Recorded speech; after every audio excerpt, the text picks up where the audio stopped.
Chapter 131. Not scared, too. Things progressed smoothly so far as he was not scared. That was why Cal immediately traveled to the Forest of Darkness. Why, young Master Nim, I will take the lead. Hilsman moved forward after seeing the entrance of the Forest of Darkness. However, he could see two people looking at him with blank expressions. One was Cal, while the other was Iruhaben. However, another existence helped Hilsman relax a bit. Yes. Vice Captain, let's go. It was Rayon. Rayon stopped being invisible and urged Hilsman forward with a smile. Hilsman started to smile as well. However, Cal quickly interjected. Hilsman, have you ever been to the center of the Forest of Darkness? The Vice Captain had trained in the outer regions of the Forest of Darkness last winter with the 10 wolf children. I have followed Choi Han there once. Please trust me. Okay. Cal waved for Hilsman to hurry up and move. Hilsman nodded his head and started to walk. Cal leisurely followed behind him and looked to the side. Iruhaben had been quiet since earlier. Is something wrong, Iruhaben Nim? Iruhaben looked toward Cal and started to speak. You also have 10 Blue Wolf Tribe children? Yes. Hans was currently staying in Harris Village with the 10 wolf children after having returned from the Ubar territory. They all welcomed Cal's unexpected visit. The gold dragon started to mumble. 6 ancient powers, all sorts of beast people, and even multiple strong humans. What an exhausting way to live. Cal was suddenly at a loss for words. Now that he thought about it, he was indeed living an exhausting life. Tusk. Iruhaben shook his head and clicked his tongue. He observed Cal's expression turning complicated as he started to think. This punk has a difficult life if you think about it. Iruhaben had heard everything about the secret organization. He wondered if a god had given this human punk all sorts of ancient powers to help him out, since Cal seemed to get involved in all sorts of messes wherever he went. The gold dragon felt a bit of pity for the human in front of him. Of course, he did not know that it was not an act of God but Cal's own decision to gather all of these things. The beast people, the human experts, Cal had done it all himself. There was no way the gold dragon would know about that. Iruhaben, who was currently having the wrong idea about this human's life, could hear Rayon starting to speak. But it is fine because the weak human has me. He has the great and mighty Rayon Meru. Rayon seemed extremely pleased with himself. The gold dragon ignored Rayon and started to speak to Cal, who still seemed to be deep in thought. You're working so hard. Cal nodded his head. Seems that way. I need to quickly finish everything. He needed to finish everything so that he could play. So that he could roll around on his bed and sleep all he wants. Cal's desire for the slacker life started to get bigger and bigger. The ancient dragon, who had lived close to 1,000 years, casually remarked after seeing the human thinking about his fate. You can tell me about what is bothering you. Really? Cal's pupils turned hazy for a moment before returning to normal. Iruhaben clicked his tongue and nodded his head. Tusk, yes. Cal started to think that Iruhaben would help him out at least once. Cal started to smile. The gold dragon felt better, thinking that the human was happy about what he had just said. However, one person in the group was feeling something else. Young Master Nim. What is it? The monsters are weird. The monsters at the edge of the forest were acting weird. Ki-e-e-I huff. Ki-e-e-I, a goblin who could not even breathe properly, ran away toward the grass. Boom. Boom. Boom. A group of monsters that looked like rats were all banging their heads to the ground while shaking. Hilsman, who was watching the monsters with confusion, accepted what was going on once Cal pointed to someone. We have an adult dragon with us. Ah, it made sense. Iruhaben looked toward Rayon and started to speak. Little kid, do you now know of my greatness? No. Rayon turned his head away and flew over to Cal.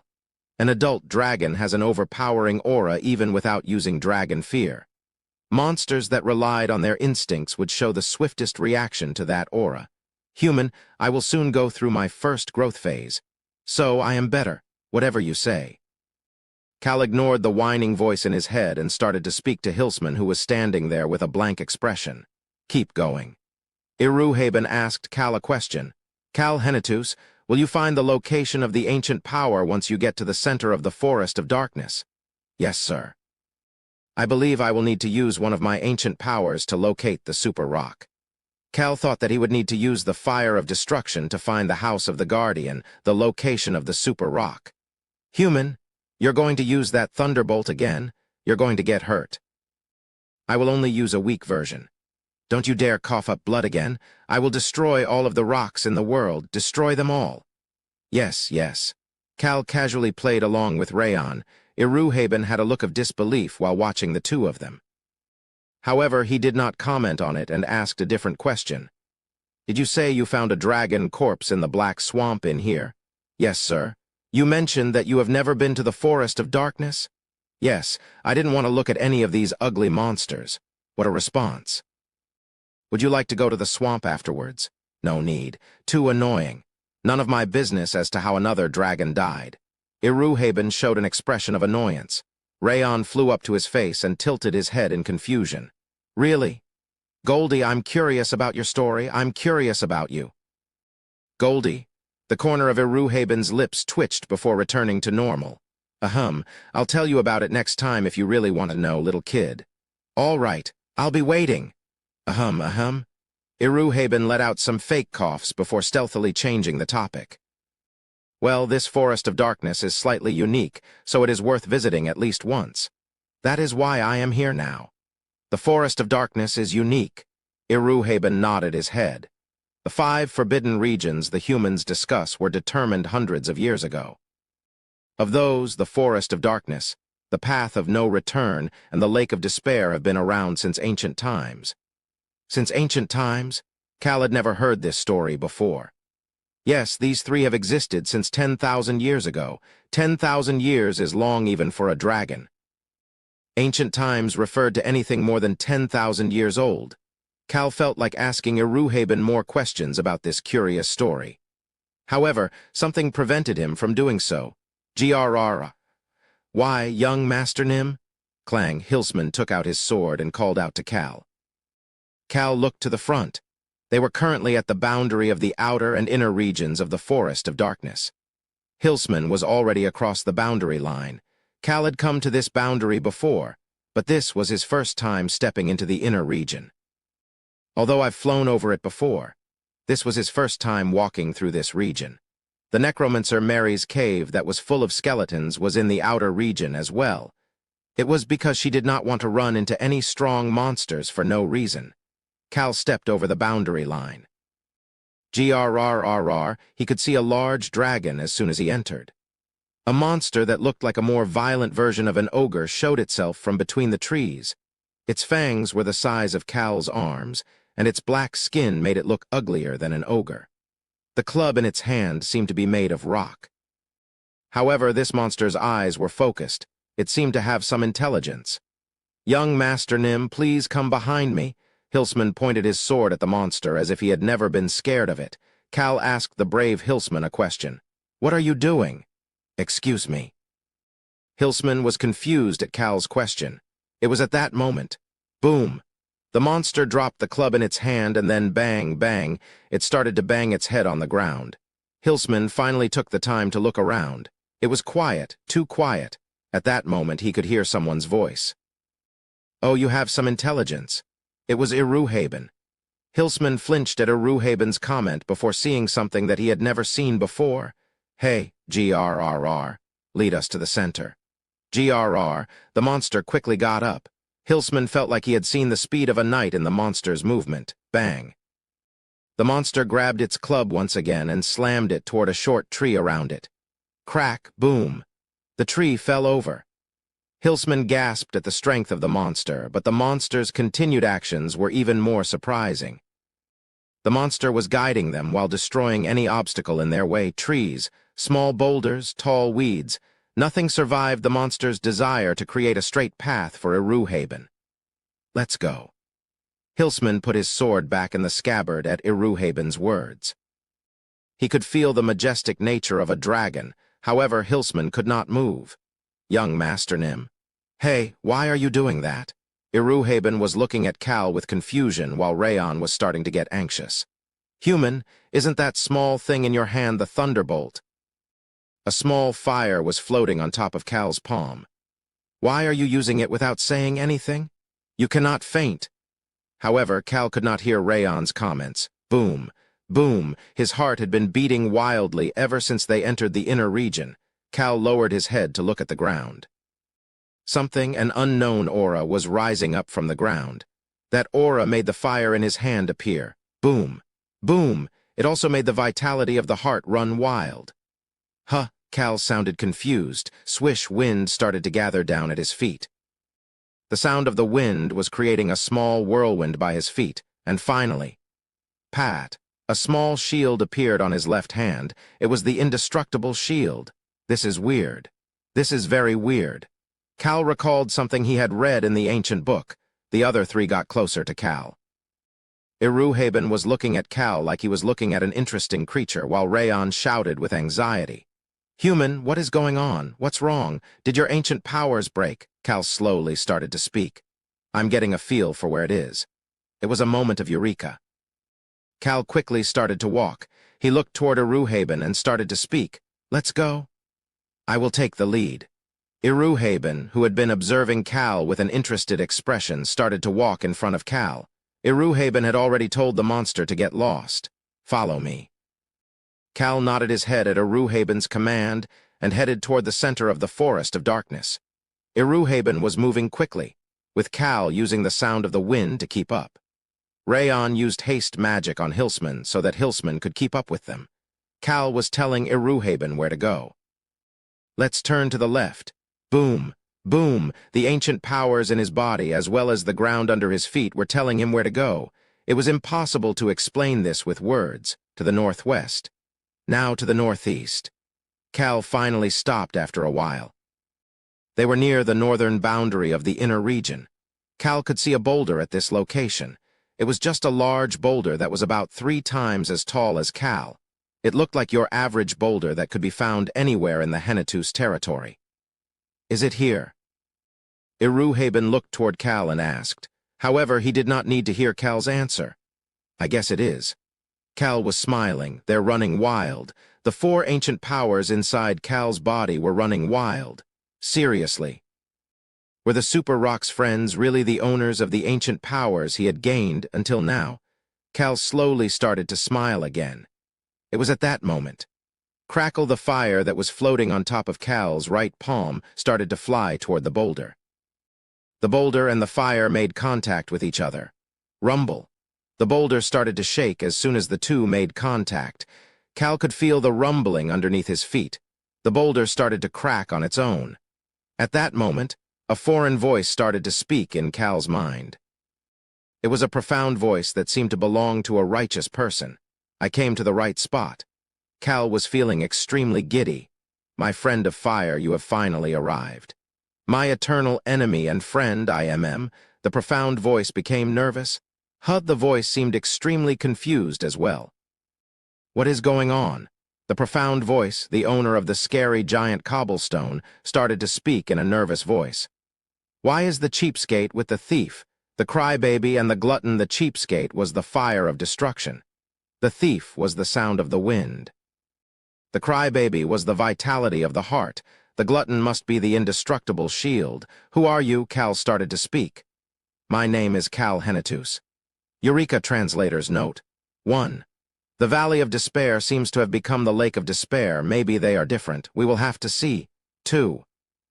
Eureka. The Korean phrase that is used literally means something along the lines of "I found a ginseng," but I thought Eureka would be a fitting equivalent. Chapter 132. Not scared 3. Hilsman looked at Cal, who was suddenly introducing himself with confusion. However, there was someone grabbing his shoulder and pushing him back. "Stand still." "Excuse me." "Heck yes, sir." It was Iruhaben. Rayon was next to Iruhaben and holding his head up with his short paws as he observed Cal. "Our human is in a weird state." All sorts of different powers of nature were surrounding Cal right now, while the power of Earth was coming out from between the cracks in the boulder. Iruhaben also noticed this and moved back. Ancient powers had to be earned on your own. Others could not intervene to help. They could stand guard in order to protect the person, but Iruhaben didn't think a dragon should stoop down to the level of guarding a human. "Goldie, let's guard him." Of course, there were always some exceptions. Iruhaben ignored Rayon, who sighed before taking Hilsman to stand guard around Cal with him. The boulder continued to crack as they did that. Crack the boulder that was cracking on its own looked odd. A shocked voice was speaking to Cal inside his head while that was going on outside. There's a human who earned all 4 of their powers. The voice was full of shock and disbelief, however. Cal just focused on the cracking boulder. This was an entrance. He could see darkness through the cracks in the boulder. The darkness was headed downward and leading to an underground area. Although it could have been difficult to take a step into that pitch-black darkness, Cal did not hesitate to walk inside. Take the belonging of my friends. You have earned the right to do that. There was no reason to hesitate when the homeowner gave him permission. Cal disappeared into the darkness. Rayon mumbled while watching Cal walk in. Goldie, should we follow him? Our weak human is extremely weak. Egu, what did I do to deserve this? Iruhaben let out a sigh before pushing Rayon down to the ground. Rayon started to flail around. Stop it. How dare you do that to a great and mighty dragon? Little kid, I'm also a dragon. Just be a good boy and wait here. Rayon pouted and wrestled out of Iruhaben's grip. He then calmly observed the cave that appeared once the boulder cracked. Cal had disappeared into the darkness and was no longer visible. However, Cal was not having any issues with going in the right direction while inside the darkness. The earth is showing me the way. It was an interesting experience. An unknown language showed Cal the way every time he took a step forward. This allowed him to have no fear as he continued to walk. Clack. Clack. He continued to walk farther into the darkness. I wonder what they left behind. These were things left behind since ancient times. Cal's feet felt as light as a feather. At that moment, he heard the voice of the Super Rock. I lived a very difficult life. I became an orphan at a young age and had to survive on my own. The only thing I could control was the earth beneath me, and the earth gave me strength as well. I remember how my dream was to be able to eat 3 hearty meals a day and sleep without any worries. Cal stopped walking. However, I realized that I was given a power by heaven and thought that I needed to use the power for good. That was why I always looked for ways to help people. I wanted to be someone who could protect the weak people who reminded me of my past. Cal crossed his arms and quietly listened to the voice, and I do not regret the life that I chose. Cal's lips started to twist. However, if there is something I do regret, it is the fact that I stuck too tightly to my beliefs. I chose to stay and protect the weak, even when I knew that my friends were in danger. I protected the weak, however, all of my friends ended up dying. That is why the only thing I could do was find their belongings once they were gone. In the end, I ended up leaving this world before I could pass their belongings onto the people who had earned their powers. But I am happy that I was able to protect this land. Cal started to walk once again. There was no reason to pay any more attention to what the voice was saying. The owner of the voice was different. He was very different compared to Cal. Cal considered himself and his people to be more important than others. As for dying while protecting someone else, he didn't have any inclinations toward something like that. There's no reason for us to be similar. I was happy. However, I was sad that I could not see my friends before they died. I was sad that I could not pass their belongings on to their successors. I was sad that I too could not pass my power on to anyone before I died. Cal could see a faint light at the end of the darkness. He started to walk faster. The light soon seemed to be right in front of him. Flash. He could see once again. At that moment, the profound voice started to speak once again. This is what I have left behind. A wide area appeared with orbs on the ceiling lighting up the entire area. Cal was shocked. What the? It looked amazing. I was not materialistic, but I paid attention to this place because I couldn't let my friend's successors come to a shabby place. He could see a 5-story grand villa made with marble pillars. The walls, pillars, and roof were simple, but they were placed in a way to make it look cool. The window frames, doors, and doorknobs all looked like an expert had spent numerous nights carefully carving them. It was fancier than the Hennetus estate. No, even the Crown Prince's palace. There was a garden in front of the villa as well. Although there were no trees, there were many eye-catching sculptures. There was also a fountain made of marble, even though there was no water flowing through it. Wow, my house is a little nice. Ahem, little, this is extremely nice. This person was surprisingly materialistic. Cal started to smile. However, the smile disappeared as soon as he saw something to the side of the villa. What is that? He saw something that gave him an ominous feeling. There was a large stone pillar surrounded by metal chains. Furthermore, there were papers that looked like talismans all around the pillar. Not only that, but there was also a magic circle surrounding the stone pillar in the middle and glowing dark red. It was easy to think this was a stone pillar that sealed a demon, a ghost, or even a demon lord. Cal slowly walked away from the pillar.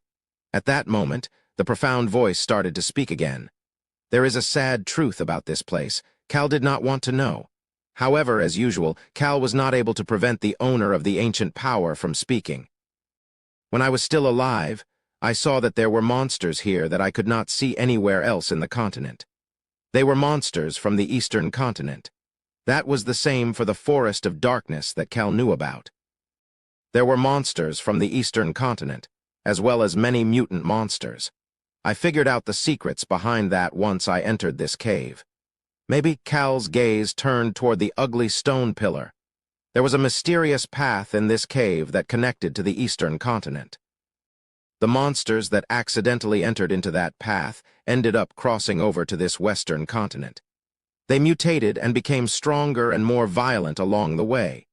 Cal brushed his face with his hands, but the path would not let humans, elves, nor even dwarves through it. Only monsters were able to go through this path. My friends and I were unable to decipher the mysteries of this path. All we could do was barricade the entrance on both sides to in order prevent the stronger mutated monsters from crossing over. I protected the western entrance. He had learned about something useless once again. It is a strong seal that should last at least 100,000 years.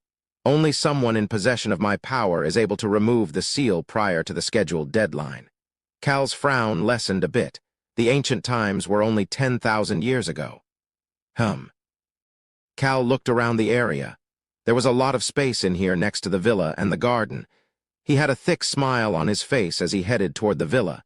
He had no choice but to do so. The fire of destruction had been pointing toward the villa ever since he arrived. It was the same for the sound of the wind, the indestructible shield, and the vitality of the heart. Enter. The homeowner was telling him to enter as well. Screech, the door that was at least 10,000 years old, was still functioning properly. How was this possible?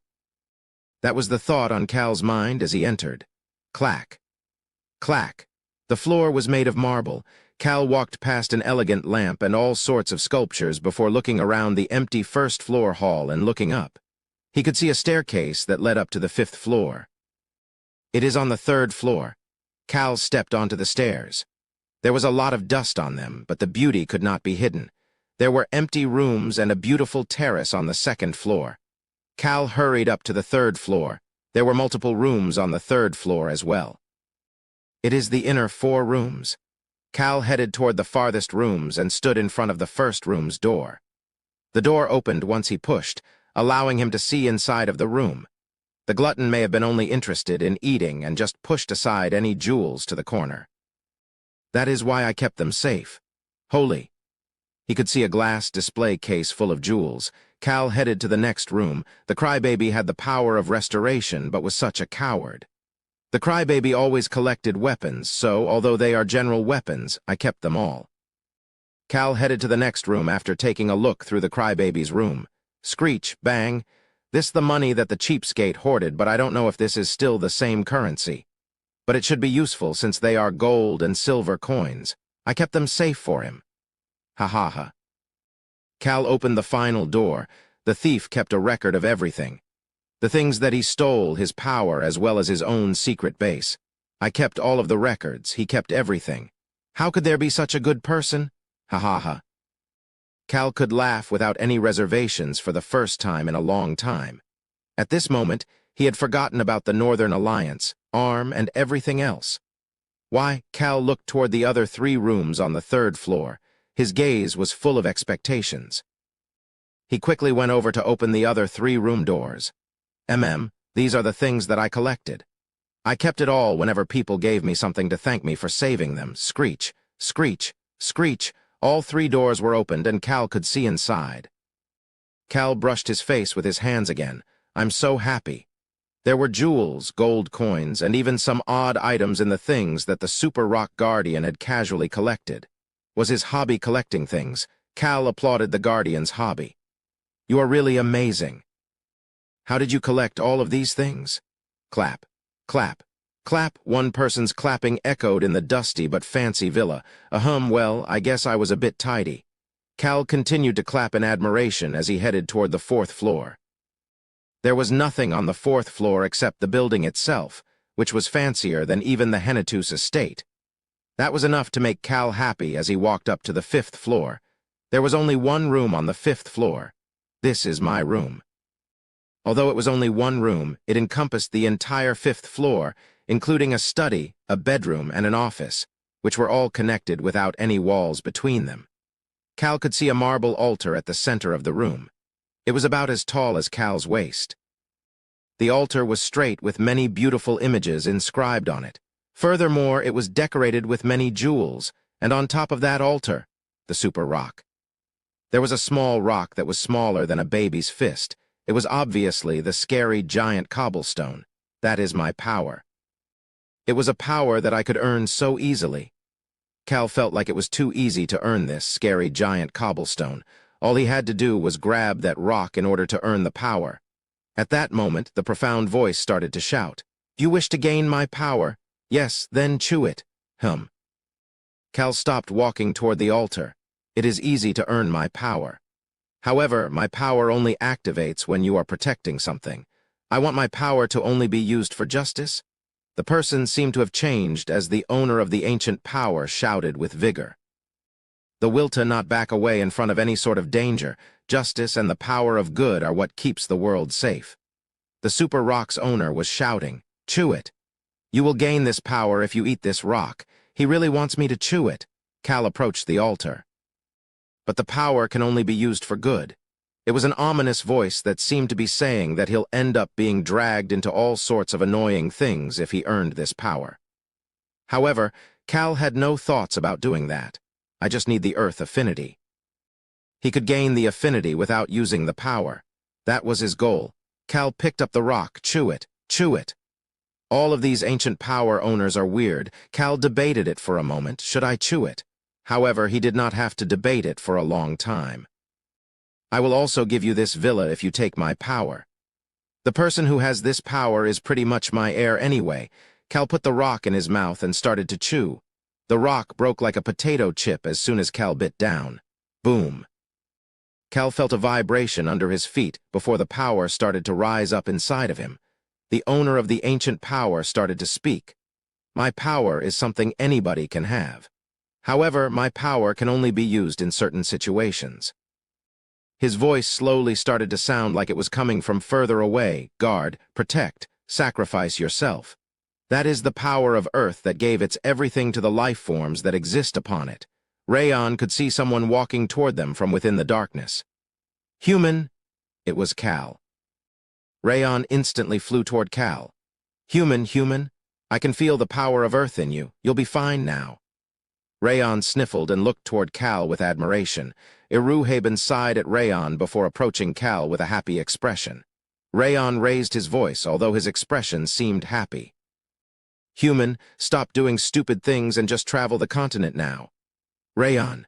Cal cut Rayon off. Rayon felt something odd while looking at Cal, who called his name. Cal was smiling. Cal was smiling brightly. Human, why are you laughing like that? Cal responded to Rayon. I found my lair. Rayon's head tilted to one side. Cal started to speak to all 3 of them. Follow me. Iruhaben Nim, please follow me. Cal walked back into the darkness. He then observed the expressions of the 3 that arrived at the area at the end of the path. Rayon looked at the villa that seemed to be more luxurious than most palaces before turning to look at Cal. Human, it's our villa. Human, do you mean that? Cal nodded his head and responded back. Yes. All right. Rayon flew in a circle with excitement. Cal looked at Rayon with satisfaction before making eye contact with Iruhaben. Iruhaben casually commented. Your luck is oddly good. Apparently so. Cal did not have a reason to deny it. Chapter 133. Together one. Tap, tap. A small paw continued to tap on Cal's side. Human? What? Cal looked down toward his waist to see that Rayon was smiling. I like this place. Good job. You deserve praise. Thanks. Cal's expression was iffy after being praised by a 5-year-old. Iruhaben was the same way. Goldie, isn't our house better than yours, which is covered in gold? Our house looks nice, but it is modest. Sure, the ancient dragon just agreed. At that moment, Cal and Iruhaben made eye contact. Iruhaben let out a sigh and pointed toward a location. Looks like you'll need to investigate that stone pillar a bit. Cal had explained the story behind the ominous stone pillar to the others. Each of them had shown a different reaction. Cal decided to ignore Hilsman since Hilsman had been standing there with a blank expression since a while ago. Rayon had approached Cal and cautiously started to speak. Let's just ignore it if it is fine for 100,000 years. I feel like he's starting to resemble me more as he gets older. Cal looked like a proud parent while looking at Rayon, who had the same idea as he did. On the other hand, Iruhaben showed a different reaction. How interesting. Is that so? Yes, I'm intrigued. The gold dragon's eyes were full of curiosity. Cal looked at this and quickly added on. Iruhaben Nim, then why don't you investigate it a bit? Me. Yes, wouldn't the great Iruhaben Nim be perfect to figure out the secrets of this pillar? Iruhaben scoffed at Cal's comment. It was obvious what Cal's intentions were, trying to push it off on me. But isn't it true that Iruhaben Nim is the wisest one among all of us? What a useless question. Cal was certain that he saw the corner of Iruhaben's lips twitching. This dragon really liked being flattered. Well, since it is true that I am the wisest being, I will pretend to fall for your scheme. In the end, Iruhaben agreed to investigate the stone pillar. However, it wasn't because of Cal's flattery. He really was curious about the aura coming from underneath the stone pillar. How odd. He could not tell the affinity of the aura coming from underneath the pillar. It was definitely worth investigating. It could be a chance for him to find the secret of one of the mysteries that has existed since ancient times. Cal approached Iruhaben and chimed in. Then shouldn't you stay here in order to investigate? Rayon was the first one to respond. Let's get our practical experience here. Iruhaben ignored Rayon and stared at Cal. Cal had an awkward smile on his face. This ancient dragon was the type to play along even if he knew your true intentions. The ancient dragon smiled after seeing Cal's awkward smile and shook his head. Sure, you really are smart. You probably want to bring your subordinates over as well. Wouldn't it be best for everyone to do the practical experience together? Iruhaben could easily tell that Cal wanted Rayon's lessons to continue here instead of his lair. Bring your subordinates here, but I do not wish to stay here. Rayon, who had been putting water into the fountain with magic, jerked his head toward them after hearing Iruhaben's comment. Goldie. How can you not be here? I need you. Iruhaben let out a sigh. Rayon quickly flew over from the fountain to Iruhaben's side. Goldie, stay here with us. Goodness. Iruhaben looked toward Rayon with a look of disbelief. Little kid, are you really a dragon?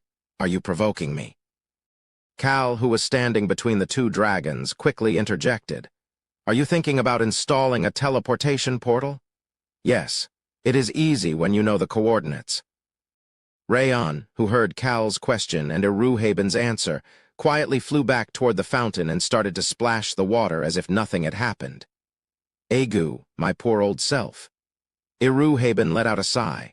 However, Cal, who was looking at Iruhaben, could feel his heart beating with excitement. I'll have a direct teleportation portal to the gold dragon's lair. It would be perfect in case he ever needed to ask for help if something happened in the territory. Cal started to speak as if it was easy to set it up. Then Iruhaben Nim, I'm sure you know the coordinates to your lair, so we just need to find the coordinates of this place for you to set up the portal. The group at the lair can then come through the portal. Yes, I'll take care of it quickly since it is annoying. Cal warmly looked toward Iruhaben, who said that he would do it quickly because it was annoying. This dragon definitely had a soft side. I will do it with you. Is there anything I can help with? Cal relaxed as he watched Rayon and even Hilsman stepping up to help.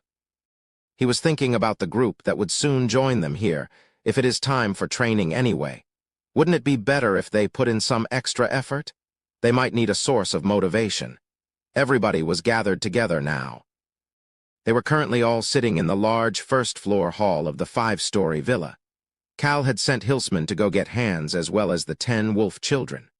Once the teleportation portal was created, everybody other than the elf Pendrick traveled to the villa. Pendrick was left alone to protect the lair. They could not hide their shock after looking at this place. Cal started to speak. Look around and pick a room on either the 2nd floor or the 4th floor. The 5th floor is my room. Will we continue to live here? Yes. Hans's eyes were full of energy. Meow, meow, On and Hong approached Cal. Rayon was naturally with the two of them as well. Rayon looked up at Cal and started to speak. Then our room is the 5th floor. Why is it our room? When did my room become the room of these children averaging 8-year-old? Human, then is our room somewhere else? Do whatever you want. Cal found it annoying to chat with the confused children as he answered back. The 5th floor was large enough to share with these children. Cal turned his gaze away from the children and looked around. Beacrox touched the dust on the stair railing before immediately taking out a white glove. Cal could not tell what was going through Beacrox's mind right now. Cal looked at everyone moving around to take a look at the villa before approaching Choi Han. Choi Han seemed to be the most shocked of the group. I didn't know that such a place existed in the Forest of Darkness. Cal, who was standing between Choi Han and Rosalind, understood Choi Han's sentiments. He did live in here for tens of years and suffered quite a bit. That was why it made sense that he would be upset that such a peaceful place existed in the Forest of Darkness. Cal could hear Rosalind's admiration from the side as well. How is it still fine after 10,000 years? It looks like a place that has only been vacant for about a year. Rosalind looked toward Cal and shared her sentiments. Right, Miss Rosalind, it really does feel like that. Doesn't it feel like time has stopped in this place for 10,000 years? You are right, young Master Cal, it does feel that way. Time had stopped. That was the accurate explanation of this place. Rosalind agreed with Cal with a bright smile on her face. Cal casually added on after seeing her smile. Miss Rosalind, do you know what this place is? The place where you earn the power of Earth. That is correct. Cal looked around once more. Iruhaben was standing off in the distance, while Ron and Beacrox had gone upstairs. He could also see the rest of the group. They are all within range to hear my voice. After verifying that everyone would be able to hear him, Cal said something that would light a fire in all of their hearts. The former owner of the ancient power was known as the Guardian. The wolf children who had been admiring the sculptures on the 1st floor perked their ears toward Cal. According to the legend, he is the Guardian who protected this northeastern territory. Really? Locke and Choi Han, who were next to Rosalind, as well as Beacrox, who was at the top of the stairs, showed interest at what Cal was saying. They were interested in knowing about the owner of this place. He did not hesitate to stand in the vanguard and protect the people when the continent was shrouded in darkness. What an amazing person. Right, this is what he said as he left this villa to me. Everybody was naturally interested in what the Guardian had said while leaving this exorbitant villa to Cal. Cal noticed the focus on him before he started to speak. Protect it. The voice also said to guard and sacrifice, but there was no need to tell the others about those words. He just needed to tell them the things that would benefit him. Cal put a bitter smile on his face. I don't know why I started to think about the current situation when I heard that. Ah, Rosalind let out a quiet gasp. The current situation. Enemies had appeared and the continent was expected to fall into a state of chaos. Cal Nim. Choi Han looked toward him with a very worried expression. Cal smiled and made eye contact with Choi Han. What are you looking at with such focus? No, you see. Choi Han did not know how to answer. Cal looked past Choi Han and made eye contact with Locke, who was next to him. Well, anyway, after hearing what the former landlord had to say, I thought it would be good if everyone could stay here together. Although Cal was speaking with indifference, everybody understood the meaning behind his words. Protect it. Cal had gathered them here after hearing those words. He did not need to say it out loud for them to know that he brought them here in order to protect them. Young Master Cal, you really? Rosalind smiled and looked toward Cal with an expression that seemed to say that there wasn't much they could do about Cal. What is it? Her smile became thicker after seeing Cal look at her with an expression that seemed to be asking what he had done. The rest of the group had similar reactions as well. Haben was especially looking at him while thinking about how there could be such a pitiful human in the world. Well, anyway. Cal shrugged his shoulders and continued to speak in a stern voice. I'm sure that we are going to face many difficult issues in the future. The Whipper Kingdom and the Empire looked ready to go to war with each other. This war would focus on taking control of multiple palaces at the border of the two nations and would probably be completed around fall at the latest. Furthermore, the Northern Alliance and Arm were still quiet. It looked like they were waiting for the results of the Empire's war. There was not much time left. Everybody was aware of this fact. Choi Han could see a hand on his shoulder. It was Cal's hand. Cal kept his hand on Choi Han's shoulder as he looked around the first floor. His serious voice filled the hall. I trust you. Silence filled the hall for a moment. Choi Han started to think. He was wondering how many people in the world would be able to say that they trust someone so casually and so lightheartedly. Cal was probably the only one who could do that. However, Choi Han could feel the weight of Cal's hand clenching his shoulder. He could feel the weight of Cal's words being transferred over to him. Of course, Cal was just leaning on Choi Han's shoulder to stand. At that moment, a serious voice echoed in the hall. I will get stronger. It was Rayon. Rayon fluttered his black wings and confidently started to speak. Human, do not worry. A great being like myself getting stronger means that I will be even greater. It was a vigorous voice with not even an ounce of hesitation. Choi Han clenched his fist after hearing Rayon speak. It was the same for Locke and the other wolf children. At that moment, a smile appeared on Cal's face before quickly disappearing.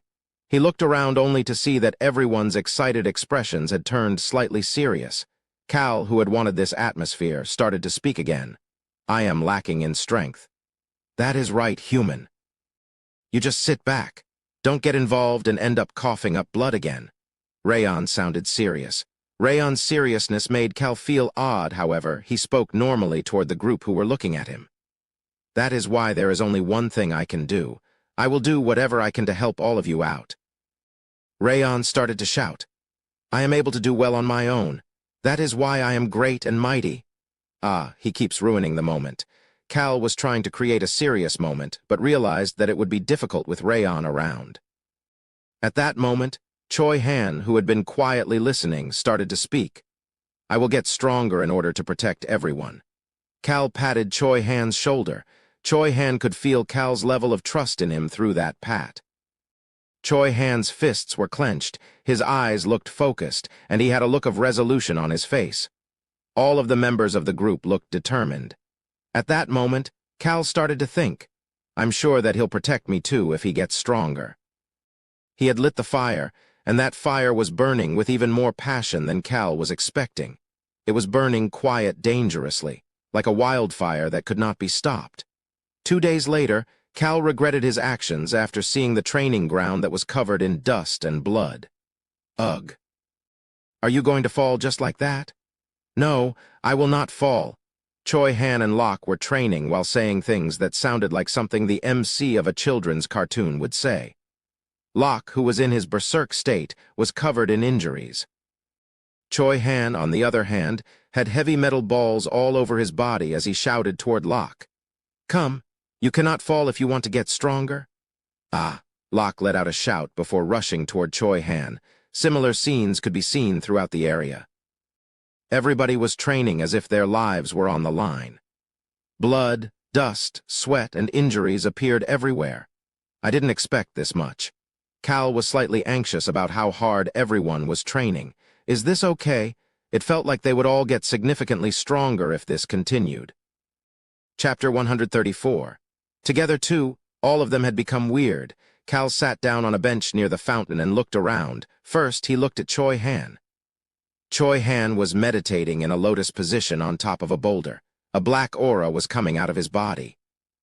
Choi Han seemed like a typical martial arts master. Cal started to speak. Hands, how long has he been training like that? 19 hours, young Master Nim. Aren't you proud of him? Ah, that passion. Not at all. Cal was more scared than proud. Cal lifted his head and made eye contact with Hands. And how long are you going to stay like that? I'm not sure. Choi Han had been training Hands as well. Since Hands was someone who was always at the house, Choi Han thought that he should at least know some basic defense. But to stay in the invisible chair position, Cal could see that Hands's legs were shaking. Hands must have noticed Cal's gaze as he started to awkwardly smile. Haha, young Master Nim, I will definitely get stronger in order to protect you. That is a butler's duty. Sure, I trust you. Cal answered that way since he had nothing else to say. Yes, sir. I will not let you down, Hands responded in an energetic voice. Cal just turned his head away from Hands only to see someone else. Iruhaben was standing next to the stone pillar that was wrapped with the metal chains. Cal found it odd that Iruhaben and Rayon were not together. Iruhaben must have noticed his confusion and thus gave him an explanation. The dragon's way is to figure things out on our own once we are given a sense of direction. Rayon was currently training in Cal's room on the 5th floor. Cal let him train there because Rayon had said that he would not destroy anything during his training. Human, I will go through my first growth phase before fall. I'm sure that you are already aware of my greatness, but you will feel it even more. That was what Rayon had said before he started to train. He seemed to be full of confidence. Cal recalled the image of the tiny black dragon flying up to the 5th floor with confidence and held back his sigh. He then started to smile. It was because of what he saw in front of him. Meow, meow. Ahem, ahem. Hong, who was still a baby kitten, as well as On, who would soon reach her growth phase, slowly approached Iruhaben and started to meow. The ancient dragon let out some fake coughs and pretended not to notice them, but he slowly started to smile. Cal started to think while watching what was going on. I guess he will teach On and Hong as well. Cal recalled what Iruhaben had said about the 2 cat tribe children. He said that they are pure-blooded cats who have mutated. Iruhaben seemed to have a lot of knowledge about the cat tribe. It was only natural that an ancient dragon who had lived for close to 1,000 years would have such knowledge. He could leave the cat tribe siblings to Iruhaben since nobody else had any information to help them out. The blue wolf tribe children as well. Cal turned toward one side of the square. Eek. The wolf children were all training together. Some of them were nearing their first berserk transformation. They would get even stronger after that. Locke is training with Beecrox and Ron. Cal blankly watched the wolf children train like they were the main characters of a drama. Someone approached him at that moment. Young Master Cal, Miss Rosalind. Rosalind peeked over at Hands before approaching the bench and sitting down next to Cal. She looked around the square before starting to speak. Everybody seems to be hard at work. Indeed, they're amazing. Is everything going well with you, Miss Rosalind? Cal's gaze turned toward Rosalind. She was currently focused on research. She just needed to take one more step in order to reach the level of a highest grade mage. Just so, but it is helpful that I have the most amazing teachers. Rosalind started to smile. As long as Rayon and Iruhaben were around, she could learn a lot by just watching them, even if she didn't ask them for any guidance. She was a smart woman, so she naturally was putting this opportunity to great use. Yes, amazing teachers for sure.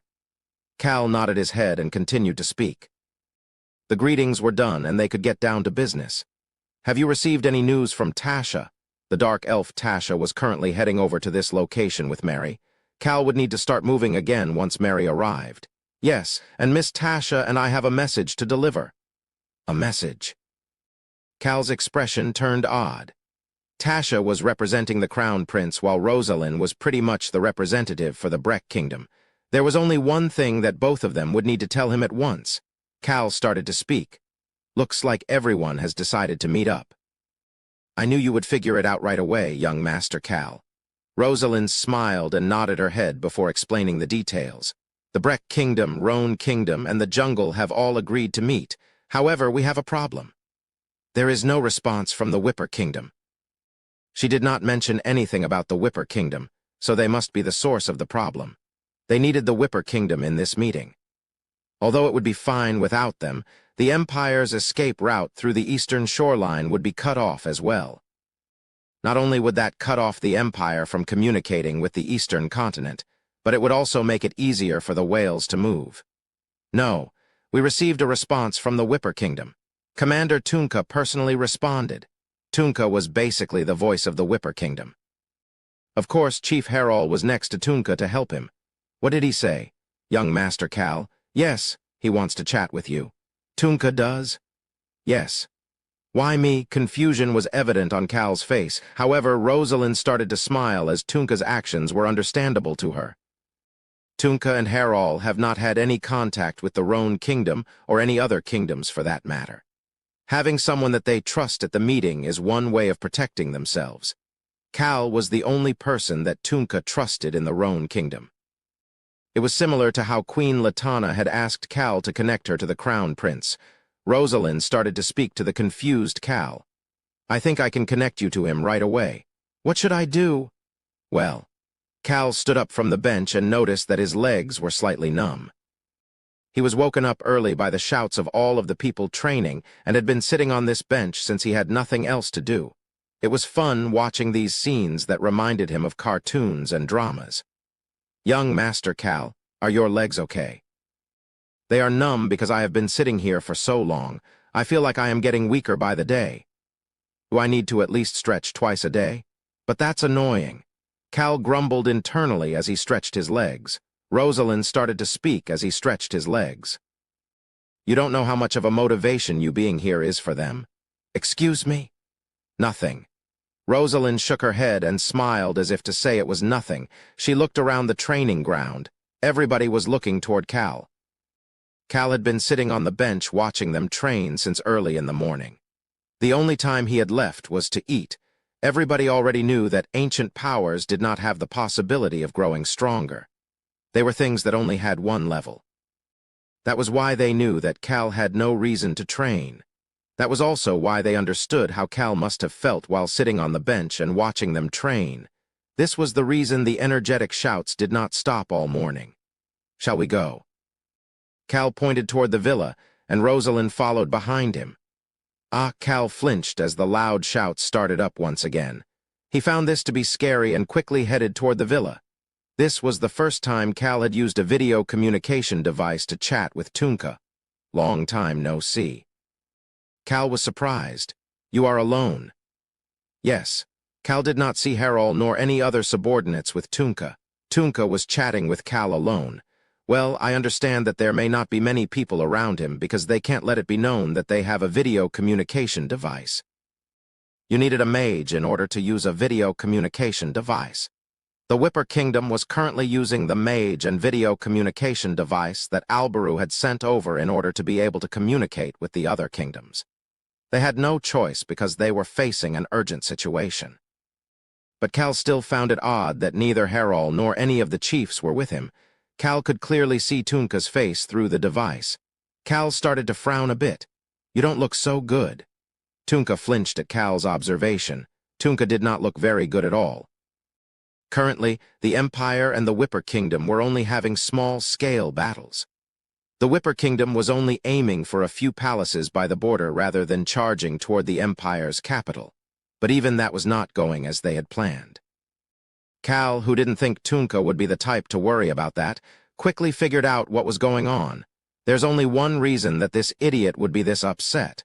Cal looked toward Tunka, who was fidgeting, and started to speak. Did you find the traitor? Tunka flinched before starting to frown. Yes. Based on your reaction, I'm guessing it was one of your direct subordinates. Yes. Cal thought about Tunka's subordinates.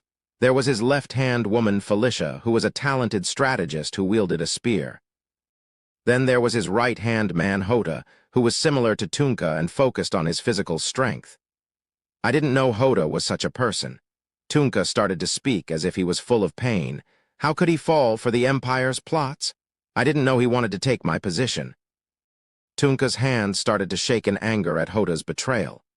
He then felt an empty void inside of his heart. He wanted to share these feelings with someone, but he didn't know who he could share them with until he thought of Cal. Chief Herol had located the traitor. Tunka didn't know how Harald had done it, but they found a magic device among Hoda's belongings. And although it was not a video communication device, it was still something that sent a similar type of signal. Tunka shared these details with Cal. Cal, who was listening to Tunka's explanation, clicked his tongue quietly. I guess even the Empire does not know that Harald is a half-mage who can feel the flow of mana. That was why the Empire probably did not hide their communication with Hoda. However, there was no way that Harald would miss the magic device Hoda was carrying. That is why last night, I beheaded that traitor. Cal finally understood why Tunka had slowed down his attack on the Empire. But you figured out that he was the traitor prior to yesterday, didn't you? I found out a week ago. Looks like he struggled quite a bit with his decision. Cal realized that Tunka must have debated what to do with Hoda for a while. That was why the Whipper Kingdom had slowed down their attacks. I thought that at least the citizens agreed with my vision. I trusted him so much. Tunka looked down at his two hands. He had personally beheaded Hoda. He thought that he needed to do it himself. At that moment, Tunka heard Cal's voice through the communication device. It must have been hard on you. Good job. Tunka lightly clenched his fist after hearing Cal's words. Nobody had ever said such a thing to him before. Cal continued to speak. A lot of soldiers did not end up losing their lives thanks to you. This was the truth. Cal wanted to praise Tunka for not becoming weak because of his friendship with Hoda. Tunka slowly raised his head. The two of them made eye contact through the communication device. Cal put on his usual relaxed smile on his face as he continued to speak. And it seems like you trusted me. Did you tell Harald to find the traitor because of what I said? Cal expected that Tunka would trust him and look for the traitor, but he felt kind of odd after learning that it had actually happened. Thanks for trusting what I said. Although Cal casually said that, those words hit Tunka pretty hard. At the same time, Tunka thought about the traitor Hoda's face. However, Cal's continued words made Hoda's face disappear. But don't trust me. I am not on your side. I am also not a good person. Cal told Tunka the truth. He was not on Tunka's side. Although he now hoped that the Whipper Kingdom would be victorious in this war, he did not want them to have a dominating victory. The balance of power between the Roan Kingdom, Breck Kingdom, the Jungle, and the Whipper Kingdom would become skewed if the Whipper Kingdom has a dominating victory over the Empire. That was why Cal wanted Tunka to barely win. How could someone with such thoughts be a good person? Cal decided that it was about time to end the chat. Tunka, this isn't like you at all. Weren't you going to sweep the Empire away? Cal could see Tunka's eyebrows start to twitch. You are right. I need to sweep them away. Tunka hated the Empire even more after what had happened with Hoda. Tunka's eyes returned to their usual glow. Cal had one last thing to say to Tunka. Be yourself. Be myself. The corners of Tunka's lips started to go up. He soon had his usual smile that made him look like a simpleton. He then got up from his seat. Yes, I need to live a life that is true to myself. Tunka said that as he looked toward Cal. Cal nodded his head. Tunka's smile became even thicker. At that moment, Cal said something else in an indifferent voice. But pay some attention to your soldiers as well. Maybe it is because I am a weak person, but it hurts me to see weak people die. That comment made Tunka start to think. He says that he's not a good person. After saying something like that, Tunka had made up his mind to live a life that was true to his style. His style was not one that took care of the weaklings. However, he still responded back to Cal, I'll think about it. Cal flinched a bit. He'll think about it? Tunka can think. He thought that Tunka would either ignore him or say no. Tunka did not care that Cal was shocked and instead said one last thing before ending the conversation. Chief Harald will be at the meeting in my place. Cal nodded his head. The Whipper Kingdom will be present at the meeting as well, and someone like Harald was enough to be at the meeting. Although the Whipper Kingdom was in a war against the Empire, Harald was a chief based on the way he led the citizens with Tunka. He was not there as a strategist, so it would be fine if he was missing for a bit. Got it. Get some rest. You've been through a lot. Pew ha ha ha ha. Get some rest. All right, I will. Tunka suddenly started to laugh out loud. Cal started to frown at Tunka's ever-changing mood. However, Tunka did not care as he said goodbye before turning off the communication device. See you next time. Cal looked toward the empty screen and started to think. Why would I see you again? He had no desire to see Tunka again. Cal sighed before leaning into the couch. At that moment, he heard a knock on the door of the video communication room. Knock, knock, knock. Young Master Cal, it was Rosalind. She continued to speak. Miss Tasha and Miss Mary have arrived. Cal got up from his seat. It was now time to head back to the half-saint and fake holy maiden click. The door opened and Cal made eye contact with Rosalind. Young Master Cal. Miss Rosalind, what is it? Rosalind could see that Cal had a very mischievous smile on his face. She didn't know why he was smiling that way, but she started to smile as well after seeing Cal's smile. It was a similar smile to the one on Cal's face. Please return safely after taking care of business. Thank you very much. I'll be able to do so thanks to you. At that moment, Rayon came down from the 5th floor. Human, hum. Rayon looked at the smiles on Cal and Rosalind's face before starting to speak again. What are you planning to do now? That smile of yours means that you are up to no good, human. Cal didn't have much planned for this trip. I'm just going to go help heal someone in pain. However, nobody, especially Rayon, actually believed his words. Chapter 135. Together 3. Cal immediately brought Tasha and Mary into the cave. It had been a while since he had seen Mary. OMM, you haven't changed. Mary was still covered from head to toe by her black robe. However, maybe it was because he had seen her for a while before she left, but he felt like he could feel that the person inside of the black robe was happy. Hello, young Master Cal. I'm very happy to see you again. Her voice was still the stiff and emotionless voice that reminded Cal of a navigation system. There was a black blob on top of the black robe's head. I'm happy as well. Good girl, Mary. I looked after your bones every so often. Rayon was the one who was the happiest to see Mary again. Thank you very much. This is your first time going to the jungle, right? I will tell you about everything. I have been there. You are amazing, Rayon Nim. Is the jungle's sky beautiful as well? Of course. We will also cross the ocean to get the jungle. Although it will be difficult this time, let's go sightseeing on the killer whale Archie's back. I look forward to it. Cal was watching Rayon and Mary chat when someone poked him on his side. It was a pretty strong poke that caused Cal to start to frown as he turned around. However, he understood the reason for the strong poke after seeing what was going on. Just what? It was the dark elf Tasha. She was completely shocked and looked to be at a loss for words. Her gaze was naturally focused on Iruhaben, who was standing next to Rayon. Iruhaben was speaking with Mary. I haven't seen a necromancer in a while. Goldie, have you met another necromancer before? You think I'm a little kid like you.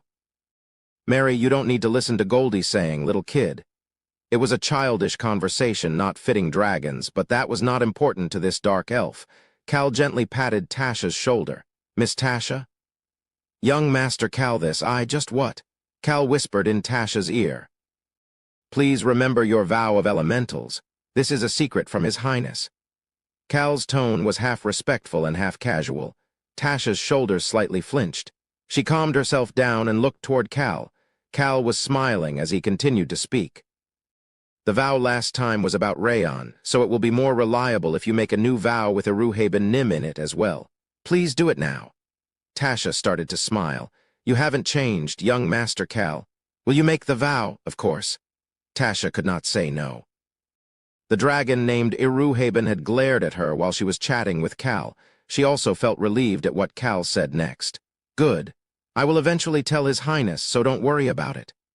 I trust you, young Master Cal. Tasha looked toward Cal with thanks. Mary, who was robotic and did not seem like a human being, had changed in the short time she had been away from Tasha. Young Master Cal Nim, Rayon Nim, I like them all. I want to go back. It was fun. It was fun. Tasha had never expected such words to come out of Mary's mouth. That was why Tasha was thankful to Cal. Mary was pretty much on the same level as her nephew, Alberu, in Tasha's eyes. Why are you looking at me like that? Tasha chuckled at Cal's question. Cal looked at Tasha, whose emotions were changing a lot with concern before walking over to Iruhaben's side. Iruhe ben Nim, what are your thoughts after seeing Mary? You want Pendrick to heal this child? Yes, sir. Cal slowly started to speak to Iruheben, who seemed to be deep in thought. He had heard that Iruheben was the one who had healed the weak Pendrick. Iruheben Nim. Yeah. Is it too much for Pendrick's skill level? Yes.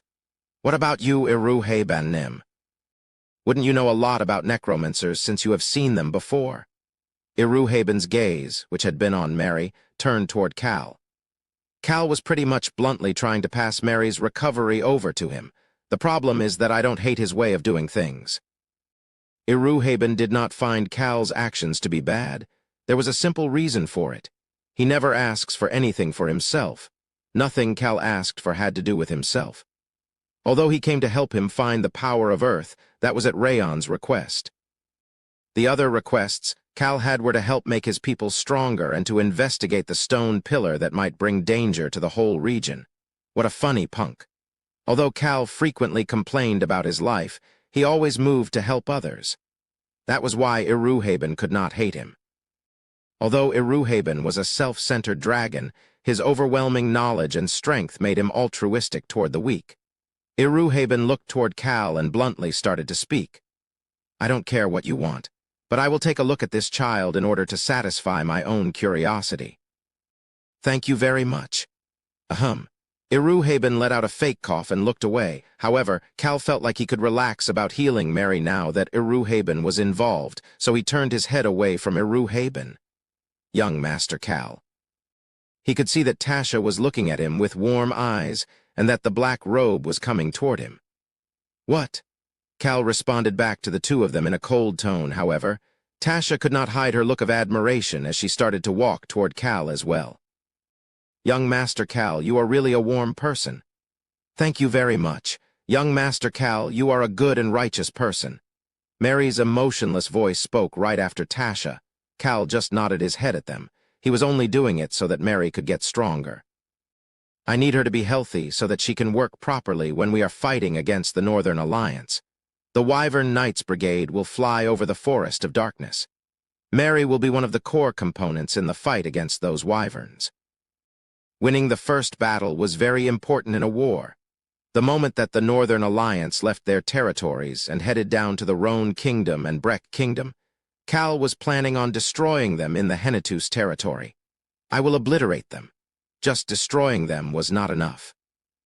He needed to obliterate them to make, not just the Northern Alliance, but for the Empire and Arm to hesitate as well. He had already discussed a plan with Alberu about the actions that they would take depending on the enemy's actions. That was why Cal needed Mary to get better. Hurry up and get better and make yourself stronger if you are thankful.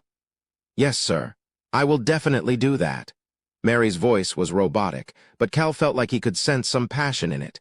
Cal smiled with satisfaction and turned his head before flinching. Someone had quietly approached him while he was chatting. Young Master Nim, I just have to do it like last time, right? It was Ron. Cal suddenly felt like he could relax. Ron was the most reliable of the group going with him. Cal looked toward Ron and gently started to speak. Exactly like last time. Yes, sir. The group going this time were the two dragons, Ron, the necromancer Mary, and the dark elf Tasha. Cal headed toward the jungle with yet another new combination of people. This land belongs to you, young Master Cal? Well, yes. Tasha, who had transformed to look like a normal human, was shocked. Cal casually answered her question and entered the Section 1 shoreline. Tasha blankly stared for a moment before alighting from the ship. They had traveled to the jungle via ship. Although they had two dragons with them, they chose not to fly as the two dragons had to hide their identities. Cal had to hide Tasha and Mary's identities as well. Of course, Tasha would reveal herself based on the situation. Young Master Cal Nim. Cal looked toward the person who came to greet him and put on an awkward smile. Queen Latana had sent her personal beast and her right-hand man in order to show them respect. Bin, Latana's most trusted subordinate, respectfully bowed his head toward Cal. Long time no see. Cal received Bin's greeting and peeked toward the side. GRRR. The Black Panther revealed his fangs and seemed to be smiling. Damn it! Latana had sent her most trusted beast, the Black Panther 10. along with Bin to greet Cal. Although this showed how important Cal was to her, Cal did not want to ride the Black Panther again. "Human, I want to try riding him as well, but I still have to stay hidden, right?" Cal ignored Rayon's question and instead asked Bin a question. "Looks like you brought horses. Do we all need to ride? We also have a carriage." "I see, then I will. Grrr." Ten came over and rubbed his face on Cal's leg. Bin started to smile as he spoke. "It looks like Ten missed you, young Master Nim. Her Majesty said that if it was young Master Cal Nim, Ten would let you get on." "I see." In the end, Cal's group was divided into the carriage and horses while Cal himself got on top of Ten. Grrr. Ten seemed to be happy as he continued to growl while Cal clenched onto Ten's fur. He then asked Bin another question. "Where do I need to go to meet them?" Bin didn't need to ask who Cal wanted to see. He knew that Cal was going to meet with the Saint and the Holy Maiden. The two of them are in Section 7 of the jungle. The jungle was divided into a total of 15 sections. Section 7 was at the center of the jungle with a large lake cutting through the region. Furthermore, the palace of the King of the Jungle has been in Section 7 for generations. Cal looked toward Bin and jokingly asked, "It is darkest underneath the lamp?" "Something like that." Queen Latana was taking good care of the twins. Cal urged Bin to move. "Let's hurry." "Yes, sir." Bin's horse moved to the front with 10 behind him. Cal flinched at their speed and held on tightly. Even with them traveling as quickly as possible, it took them a couple of days to arrive in Section 7. However, Cal could not help but let out a gasp of surprise once they arrived. "I didn't think the word city would make sense for something in the jungle, but this is definitely enough to be called a jungle city." Amazing! It looked like the buildings and trees were intertwined with each other. However, it also did not look to be lacking in technique compared to the buildings of other kingdoms. "What do you think?" Bin walked through one of the paths as he asked for Cal's opinion. Cal looked at the animals and people climbing through the trees and then looked at the buildings around them and shared his honest observation. "It looks very cool." "You are right. It is cool." Bin seemed to be proud of this jungle city. He then pointed to the center of Section 7, which was surrounded by trees. "You can't see it right now because the trees are covering it, but that is the palace." "I'll meet with Her Majesty at dinner?" "Yes, sir. And before then, Cal understood what Bin was trying to say. "I'll meet with them as soon as we arrive." "Yes, sir." Bin led Cal and the rest to the center of Section 7. They could soon see the palace. Young Master Nim, it is magnificent." Ron, who was on a horse and not in the carriage, moved up next to Cal and shared his sentiments. Cal agreed with Ron's choice of words. The nature is part of the palace and the palace is part of nature. Is it something like that? The palace was built on trees that seemed to be hundreds of years old. The palace looked like a giant mountain in the middle of those trees. "Human, a house like this is nice too. Should we try to get one like this as well?" Cal ignored Rayon's nonsense and turned his gaze over to Bin. "Please follow me." Bin approached the palace. The warriors standing guard moved to the side after seeing Bin, and so Cal's group was able to enter the palace without any issues. It took 200 years to construct this palace without damaging the nature around it. That is why it is built in such a unique fashion. Cal listened to Bin's explanation as he headed to the back of the palace. He could see 2 large trees in front of him. These 2 trees seemed to be hundreds of years old and grew up until they intertwined into one. A small palace was built underneath the middle of those intertwined trees. Cal understood that they had arrived once Bin stopped walking. "It is underneath this palace." "Let's go." Bin approached the small palace after hearing Cal's comment. The warriors in front of this palace seemed to be stronger than the ones guarding other areas. They opened the door at Bin's command. "Will everyone be going with you?" "Yes." Cal entered the palace after seeing everybody get off of the carriage and stand behind him. The small palace only had one hall which was guarded by multiple warriors. Latana definitely seemed to be paying attention to the safety of the twins. There was a door leading underground at the center of the hall. Screech. Bin opened the door. The path down was clean and bright. "It is here." Cal nodded his head and followed Bin inside. Tap, tap.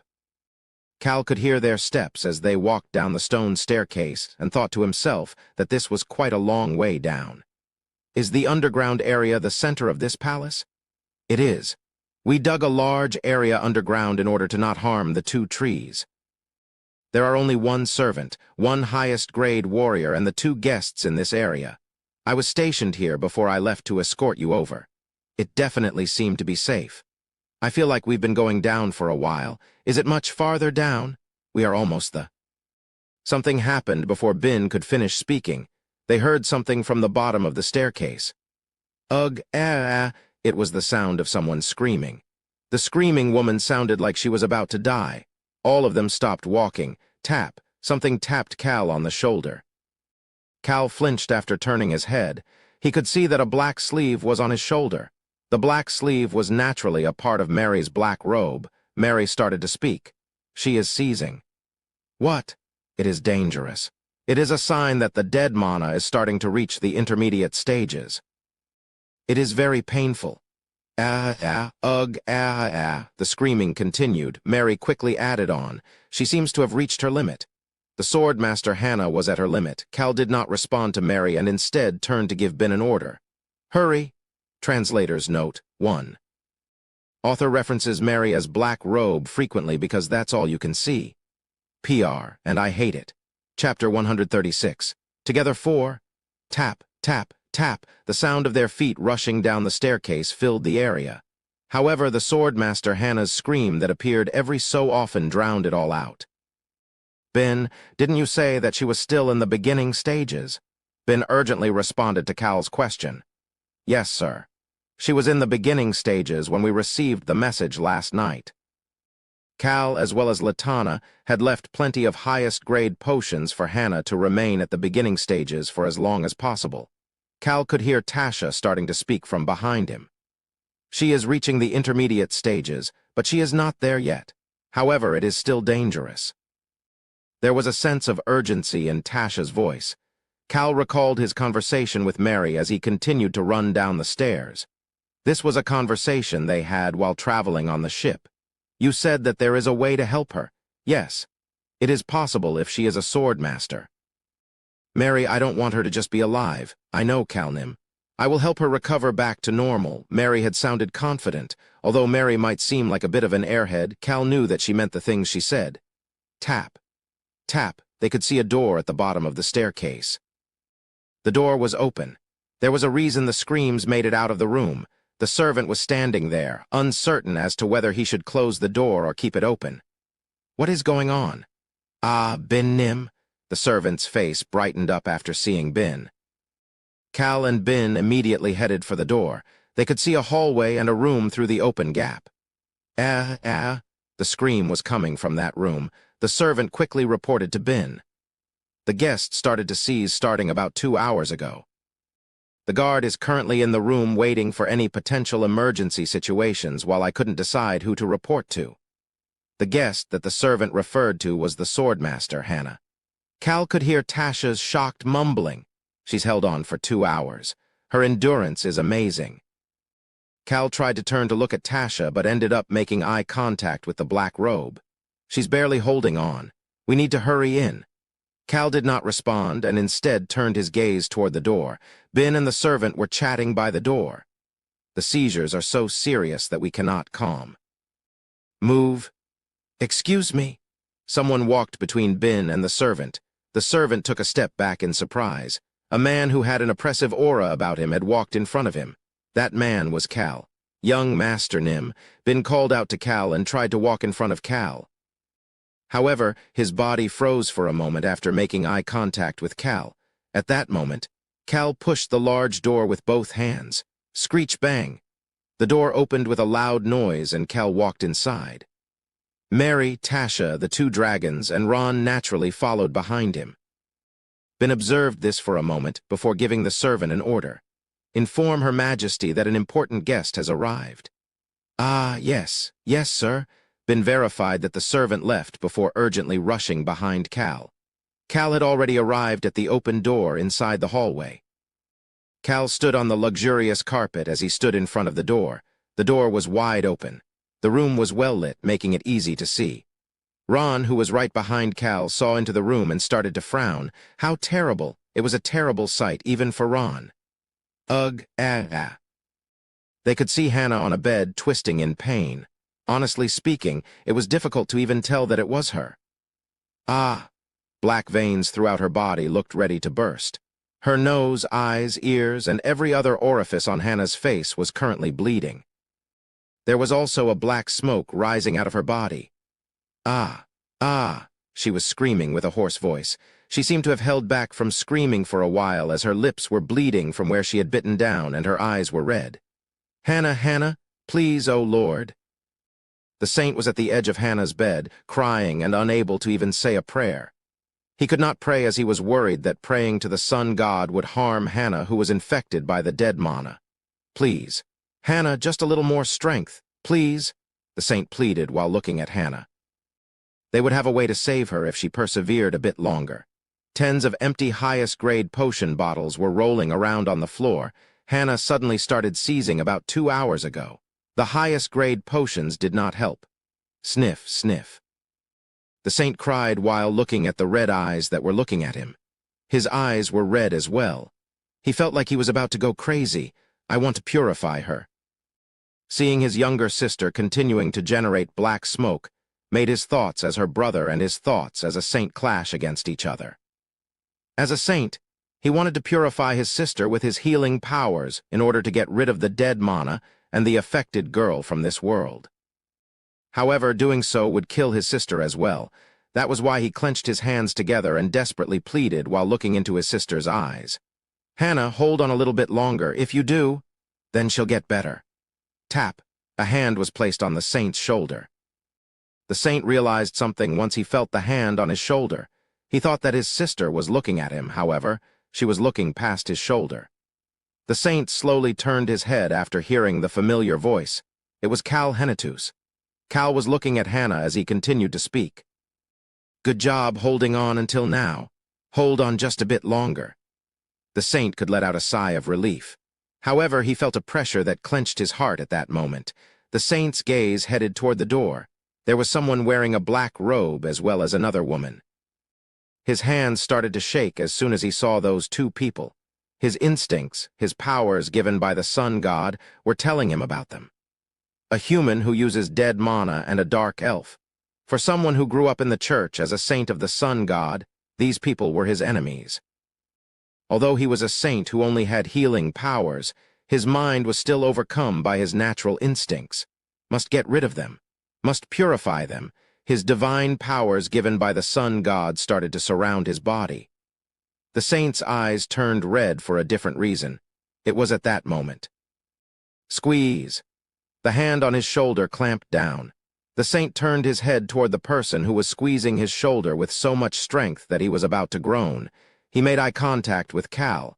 Cal started to speak. They have come to save your sister while knowing that it may be dangerous. The saint could hear Cal's serious tone. Don't you want to save Miss Hannah, no? Don't you want to save your sister? The saint clenched his fists and bit down on his lips before slowly standing up. He then moved to the back. His body was shaking as he moved away while not looking at Mary and Tasha. He then answered Cal's question. I can handle it. He could force himself to not act on his instincts. The saint could see Cal start to smile for the first time today. Resist.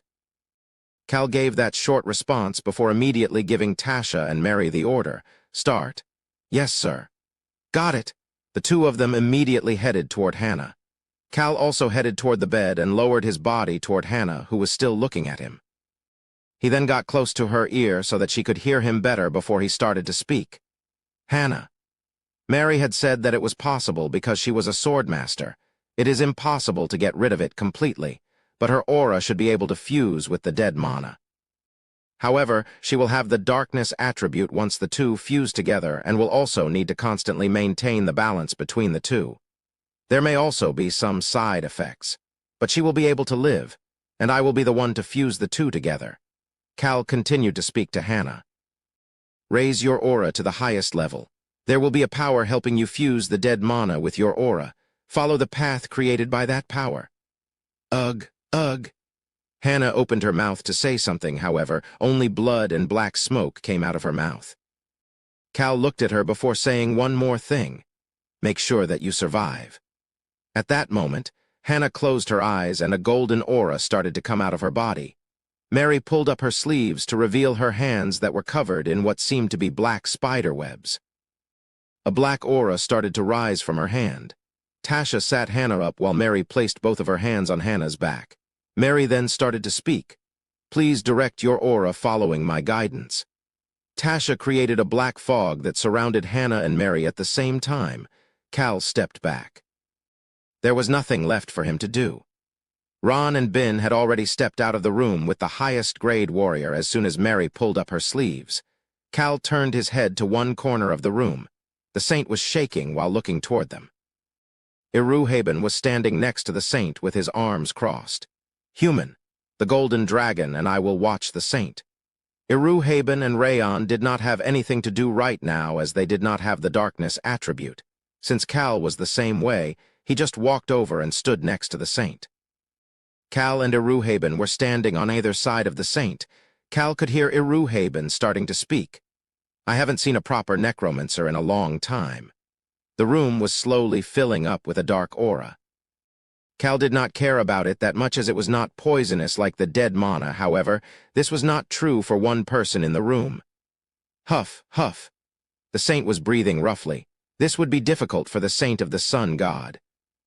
Cal looked at the saint for a bit before looking toward Iruhaben and starting to speak. She is the first necromancer since the death of the final necromancer. I see. Anyway, she is amazing. It should be painful for her to guide the dead mana in someone else's body. Cal could see the saint flinch after hearing Iruhaben's words. Tasha had stealthily approached him during their ride over to the jungle. Mary will be in the most pain during the fusing process. It will be even worse on her than on the Holy Maiden. However, she is adamant about helping the Holy Maiden out.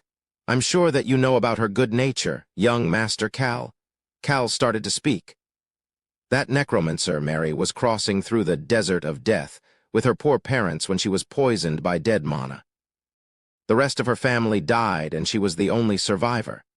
The saint slowly turned his head toward Cal. However, because of the poison, the only way for her to live was to absorb the darkness attribute. That was how she ended up as a necromancer. She came here to save Miss Hannah. Cal's words sounded like thunder to the saint. At the same time, he could hear the black-robed woman start to shout. You need to persevere. Push all of the dead mana toward me. The black-robed woman's scarred hands were shaking seriously as she said that. Tasha was next to her providing black smoke for her. The saint could not take his eyes away from them. Cal then started to speak to the saint again. Saint Nim, Miss Hannah will also have the darkness attribute if she survives. Cal closed his mouth without saying anything else. The room was filled with Hannah's screams, Mary's shouts, and Tasha's desperate voice. However, a quiet voice managed to reach Cal's ear through all of that. Young Master Cal. It was the saint. Thank you very much. Cal looked toward the saint who was trying very hard to smile. I know how to differentiate between good and bad intentions. At that moment, Iruhaben interjected into the conversation. That is what it means to be a saint. Iruhaben's words slammed against the saint's heart. He closed his eyes and clenched his hands together. His nails were digging into his skin and making him bleed. However, he did not let go. He now learned that there were some things that were more important than the justice that the sun god had taught him. At that moment, a cold aura started to form around his hands. The saint opened his hands to see that a potion was flowing onto his hands. It's good to resist, but you cannot get hurt in the process. Cal was pouring a potion onto the saint's hands. The saint suppressed the emotions that were rising up inside him and nodded his head. Goodness was not elsewhere as I had thought. It was very, very close to him. The saint felt like he finally understood what true goodness meant. That made him feel more relaxed. Seeing that the saint seemed okay, Cal turned back to look toward Hannah and Mary. At that moment, Rayon started to speak in his mind. Rayon sounded a bit hesitant. Human, I am sorry. What nonsense is he going on about now? Cal started to frown a bit. You had your scamming smile when you said that you would heal her, so I thought that you were lying. Human, you really are a good person. You are weird sometimes, but your foundation is good. Cal ignored Rayon. I was wrong. But human, that sword master will get better, right? Of course. Hannah, the fake holy maiden, needed to live. The holy maiden, who was poisoned by the dead mana bomb, was able to overcome the darkness and continue to use her gold aura. Together with the just saint who had healing powers, the two of them would be able to fill the hearts of the believers of the sun god with admiration. The saint and the holy maiden will become real and be able to shake the core of the empire. Cal could hear Mary's voice again. Yes, just like that. Use your aura to create a path. Keep it up. You can do it. Tasha encouraged Hannah from the side. Cal recalled the promise he had made with Hannah in the cave located within the path of no return. Regardless of her involvement with Arm or her relationship as the Holy Maiden and the fact that they were being chased by the Empire, Cal had said the following. I will bring someone who can heal you, so wait for me. Cal was someone who kept his word. Translator's note. 1. Is Cal strong or is the saint weak too? I'm guessing the land of death has become the desert of death. Chapter 137. Together 1 hour passed by. Ainz a sound similar to something burning filled the room. Ugh. The necromancer Mary started to moan. Scars appear that way. Cal bit down on his lips. Looks like it hurts. Rayon's sad voice echoed inside of Cal's mind. Rayon was talking about both Mary and Hannah. The black veins on Hannah's body that looked like they would burst were slowly shrinking. All of the visible areas, including her arms, face, neck, and calves, were all starting to calm down. In return, lines that looked like black spider webs started to appear on her body like tattoos. It was disgusting. It was ugly. The lines spread across her body like a riverbed that had been through a long time of drought. Hannah. The saint was looking at her with his eyes wide open. It was at that moment. Ugh. Hannah's body suddenly started to hunch over. A shocked Tasha caught Hannah's body as Hannah's closed eyes started to open. Her pupils were not focused at all. See conscious. Mary tried to speak, but she could not speak properly because her entire body was shaking. She seemed to be running out of energy. See Izzle. Mary's hands that were on Hannah's back were creating a path for the dead mana to flow through Hannah's body while absorbing the black smoke coming out of Hannah's body as well. See Izzle. Mary's hands were becoming dyed black while burning. She had been creating a path for dead mana to flow through someone else's body for 1 hour. That was difficult to do. It was something that only Mary could do, as she was the only human who knew how dead mana flowed through the human body. A voice started to speak at that moment. Hannah. Cal had walked over next to Hannah's bed. He looked into Hannah's unfocused pupils and started to speak. Wake up. Hannah's fingers slightly twitched. Hannah still had her golden aura surrounding her body. This showed that she was not completely unconscious. Young Master Cal. Tasha looked at Cal observing Hannah and bit down on her lips. As a dark elf with the darkness attribute, she was not able to help Mary with creating the path through Hannah's body. If she was able to do so, she would have done so to help Mary out many years ago. Since she could not do anything to help, she had given Mary the book that would let her choose the path of a necromancer. Hannah, you are the one to protect yourself. Tasha, who had been listening to Cal, put some more strength into propping Hannah up after hearing what Cal had to say. She wanted to save her. She wanted to save this woman that she originally was hesitant about after hearing about her relationship with the Church of the Sun God. It was at that moment. Ah! Tasha let out a gasp. Hannah had closed her eyes. However, her pupils had focused before she closed her eyes. Ooh-wong, Tasha subconsciously let go of Hannah. A rumbling noise was coming out of Hannah's body. Hannah was now sitting up straight on her own. She was breathing roughly as she started to speak through her bleeding lips. I will not die. Cal started to smile and slowly backed away once more. At that moment, like the last ember of life, a blinding golden light shot out of Hannah's body. Cal could hear Iruhaben's comment from the side. She's putting everything on the line. Hannah's everything. Hannah was putting everything, including her life, on the line to survive. At that moment, Cal could hear Mary's voice. Haha. That was a mixture of a groan and laughter. Cal couldn't see anything because she was covered by the black robe, but he could tell that Mary was happy. Mary was happy seeing that Hannah was putting everything on the line. At the same time, the sizzling noise from Mary's burning hands became even stronger. Sizzle. It was a disgusting noise. At the same time, even more black smoke started to come out of both Mary and Hannah. However, Cal did not stop smiling. She survived. That was what his intuition was telling him. Hannah would live. Cal's intuition was usually correct. Cal quietly continued to look toward the bed, which was no longer visible due to the combination of the golden light and the black smoke. He put a hand on the saint's shoulder while standing next to him. Sob, sob. He's so emotional. Cal was patting the emotional saint's shoulder. The saint had felt it as well. He could see that his younger sister was working hard to overcome this hurdle. Because they were family, he intuitively could tell that she would definitely overcome this hurdle. Thank you very much. Thank you very much. The saint was thanking someone, although it wasn't obvious who it was directed toward. In a way, it even seemed like he was praying. Cal continued to listen to the saint's thank yous as he waited for the procedure to end. After another hour, Cal could see Mary starting to stand up. She survived. Hannah was laying on the bed with a relaxed expression. Cal shook his head at Mary's comment. Mary, who had gotten up and was heading toward Cal, suddenly flinched. She then heard what Cal had to say. No, Mary, you saved her. There was a smile on Mary's face, although nobody could see it because of the black robe. At the same time, Tasha's shocked voice filled the room. Mary. Mary could tell that her body was starting to lean to one side. She had no strength left in her body. However, she noticed that she did not fall over. Someone had hugged her before she could fall. Pat. Pat, she could feel someone's touch over her black robe. You worked hard. Get some rest. It was Cal's voice.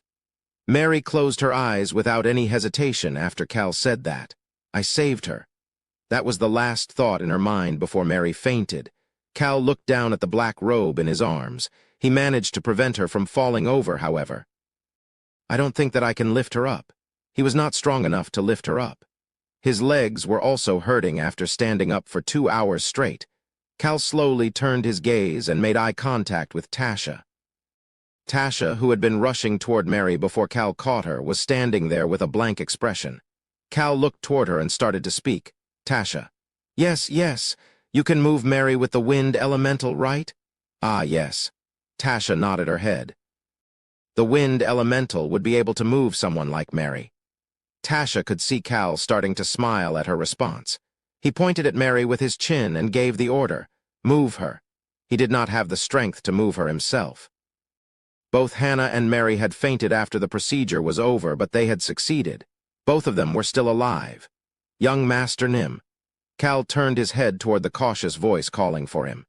Yes, Saint Nim. The saint hesitated after hearing Cal's response. He looked down at Hannah, who was sleeping peacefully, before asking Cal a question. Will that necromancer Nim be okay? Yes, she should be fine. Miss Tasha will look after her. I'm glad. I'm really glad. The saint had the holy look of a saint as he clasped his hands together and started to smile. However, the smile soon turned into a bitter smile. The saint looked down at his sister, Hannah. Only the two of them, as well as Cal, who came to check in on Hannah, were in the room. The room where they healed Hannah had turned into a mess, so Hannah had been moved to the room next door. The saint felt both admiration and concern after looking down at his sister under a bright light. The black spider web-like scars were visible on Hannah's face. Anybody would be able to tell with a glance that she had survived being poisoned by dead mana. We will need to live somewhere isolated, even if we get away from the Empire. They got away from the church only to be chased by the Empire, and even if they got away from the Empire, they needed to avoid people altogether now. He could not help but sigh at their situation.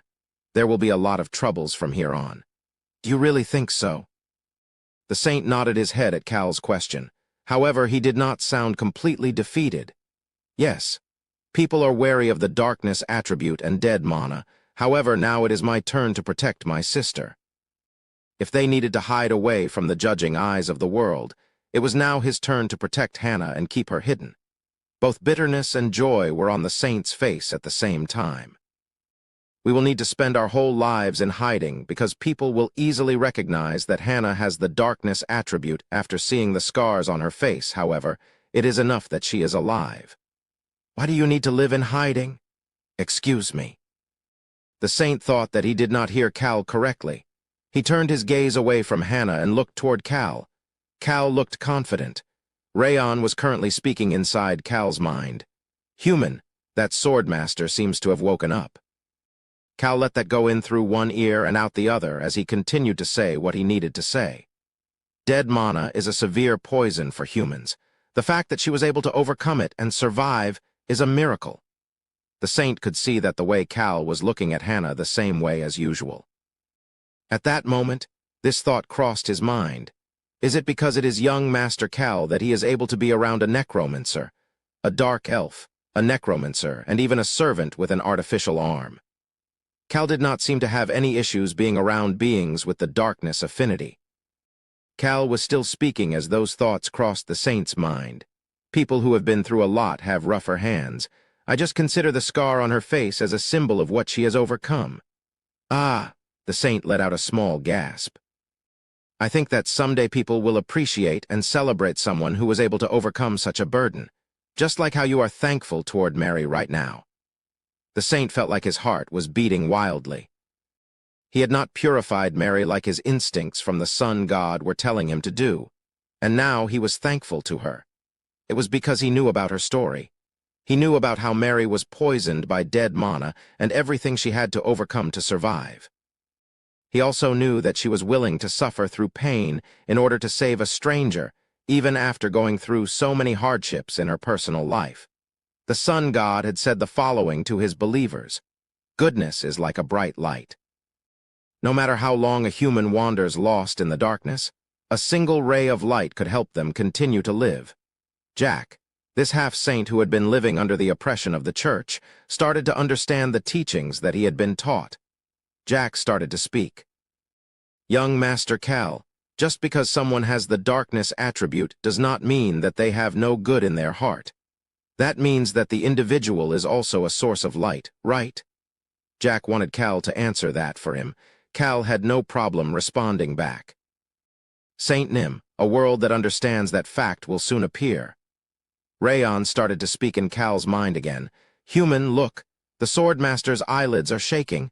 I was right about her waking up. I really am great. Cal ignored this as he continued to speak to the saint. I believe that we can make that world a reality if we work hard. You are right. I agree. The saint, Jack, nodded his head. A strong desire filled his heart.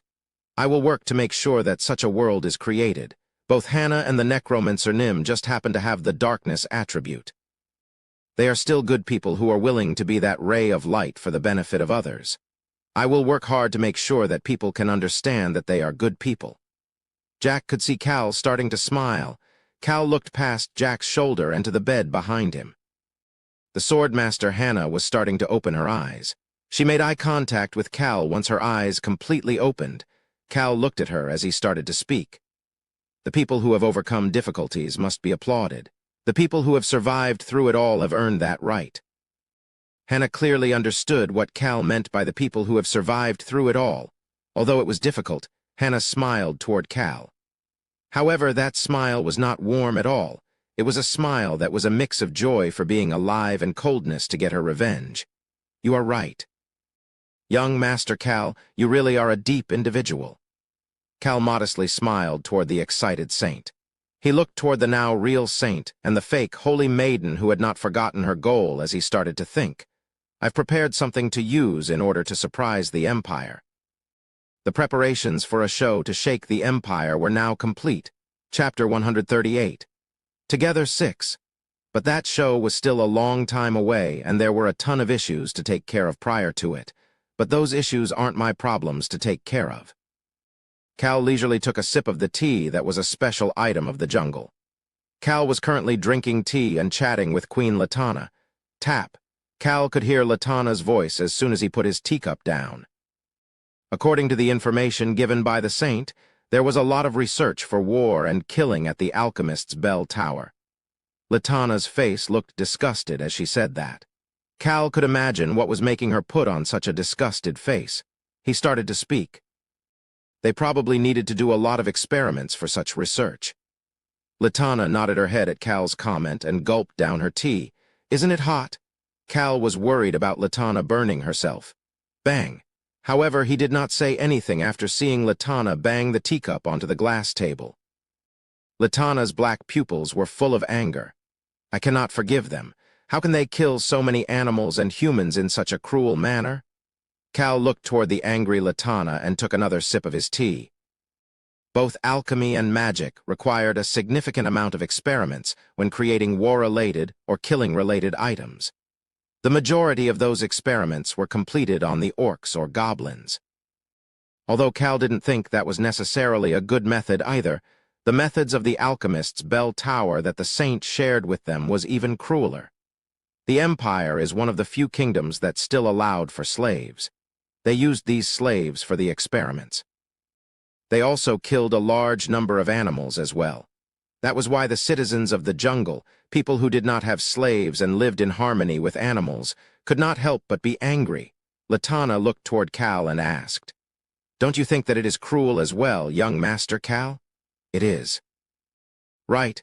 That is why we need to save them." Cal was holding up his teacup as he looked toward Latana.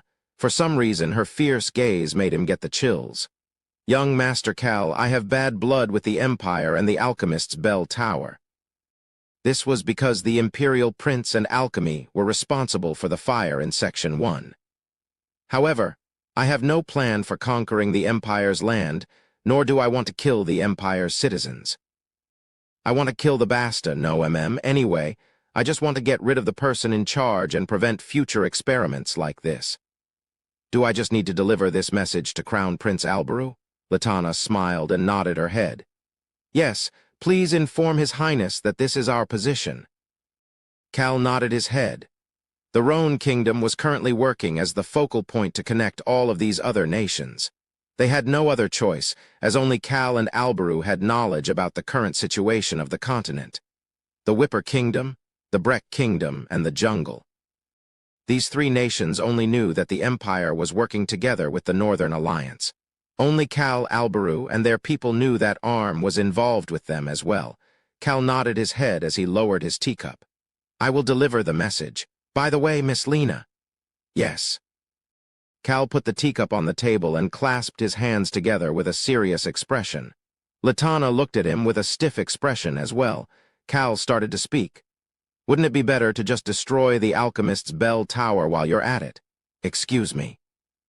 I guess destroy might be too strong of a word.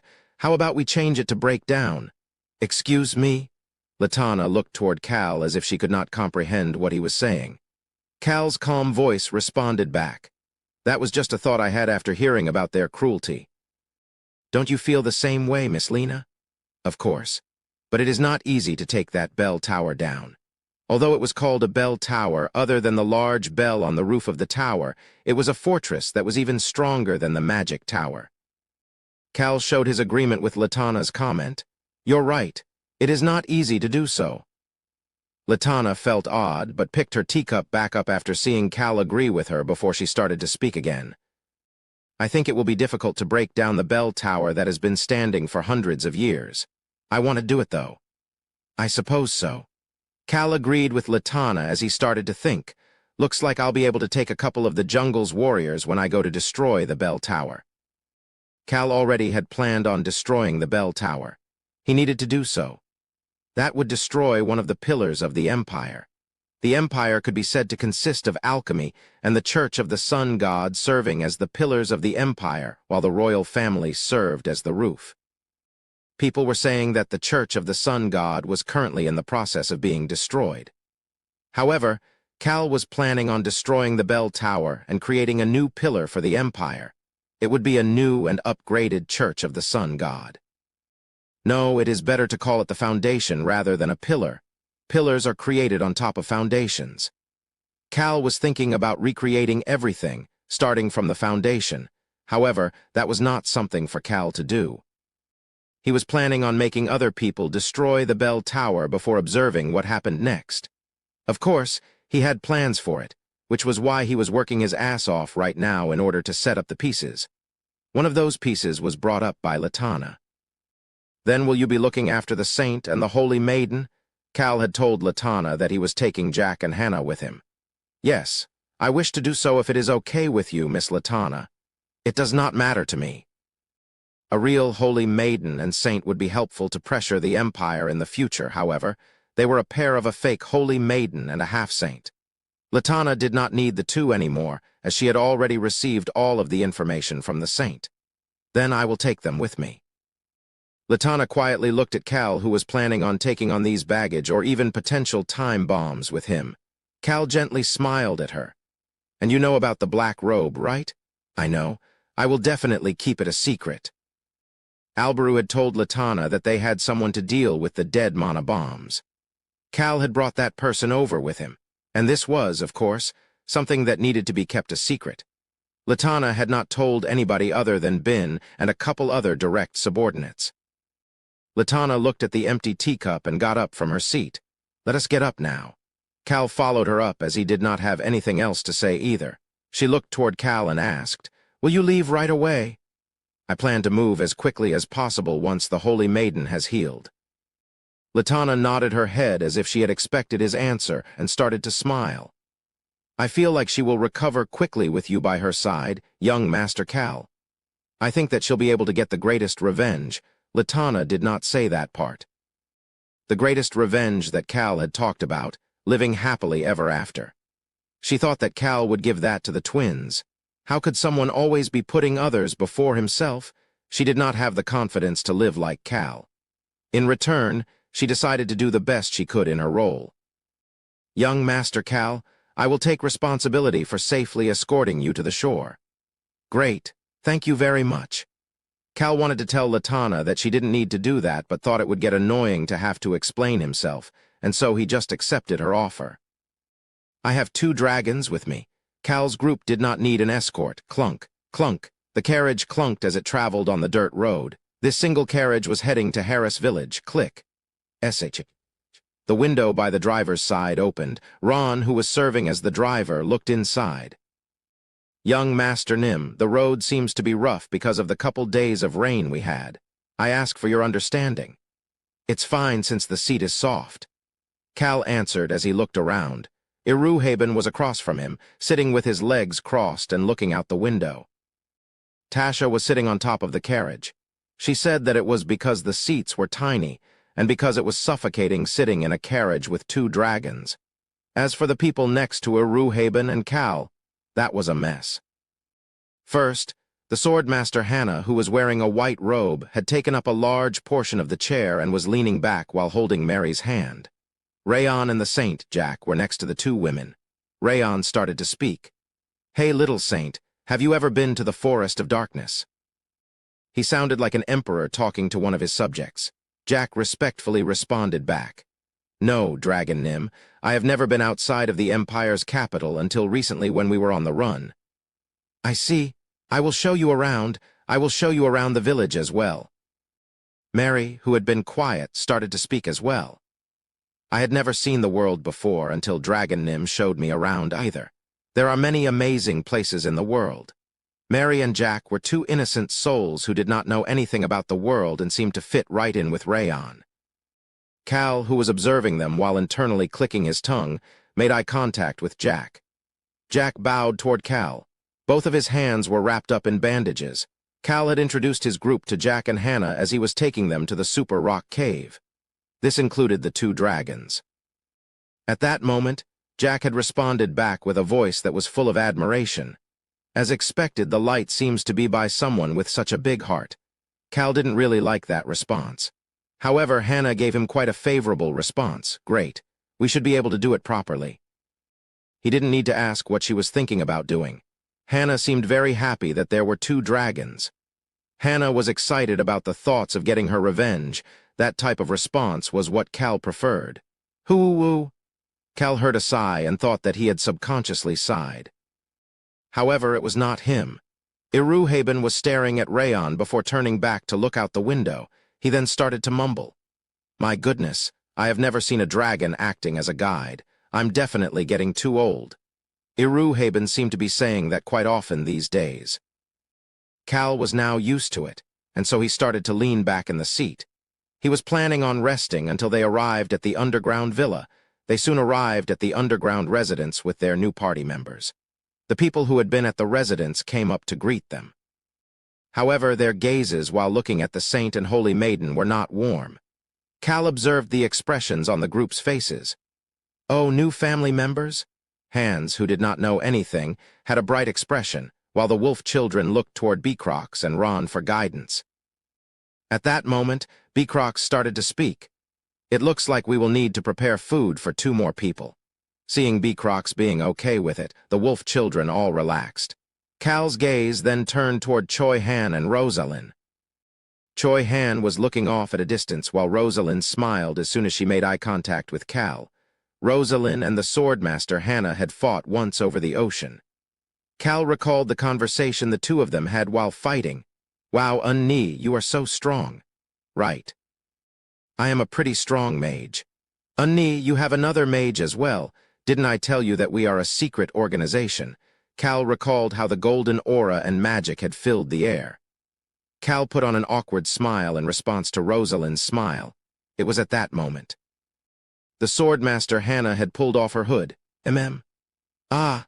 Hannah's face that was covered in the spider web-like scar was revealed. Some of the group could not help but gasp. Hannah looked toward them and bowed her head. Thank you for your hospitality. A hand reached out in front of her.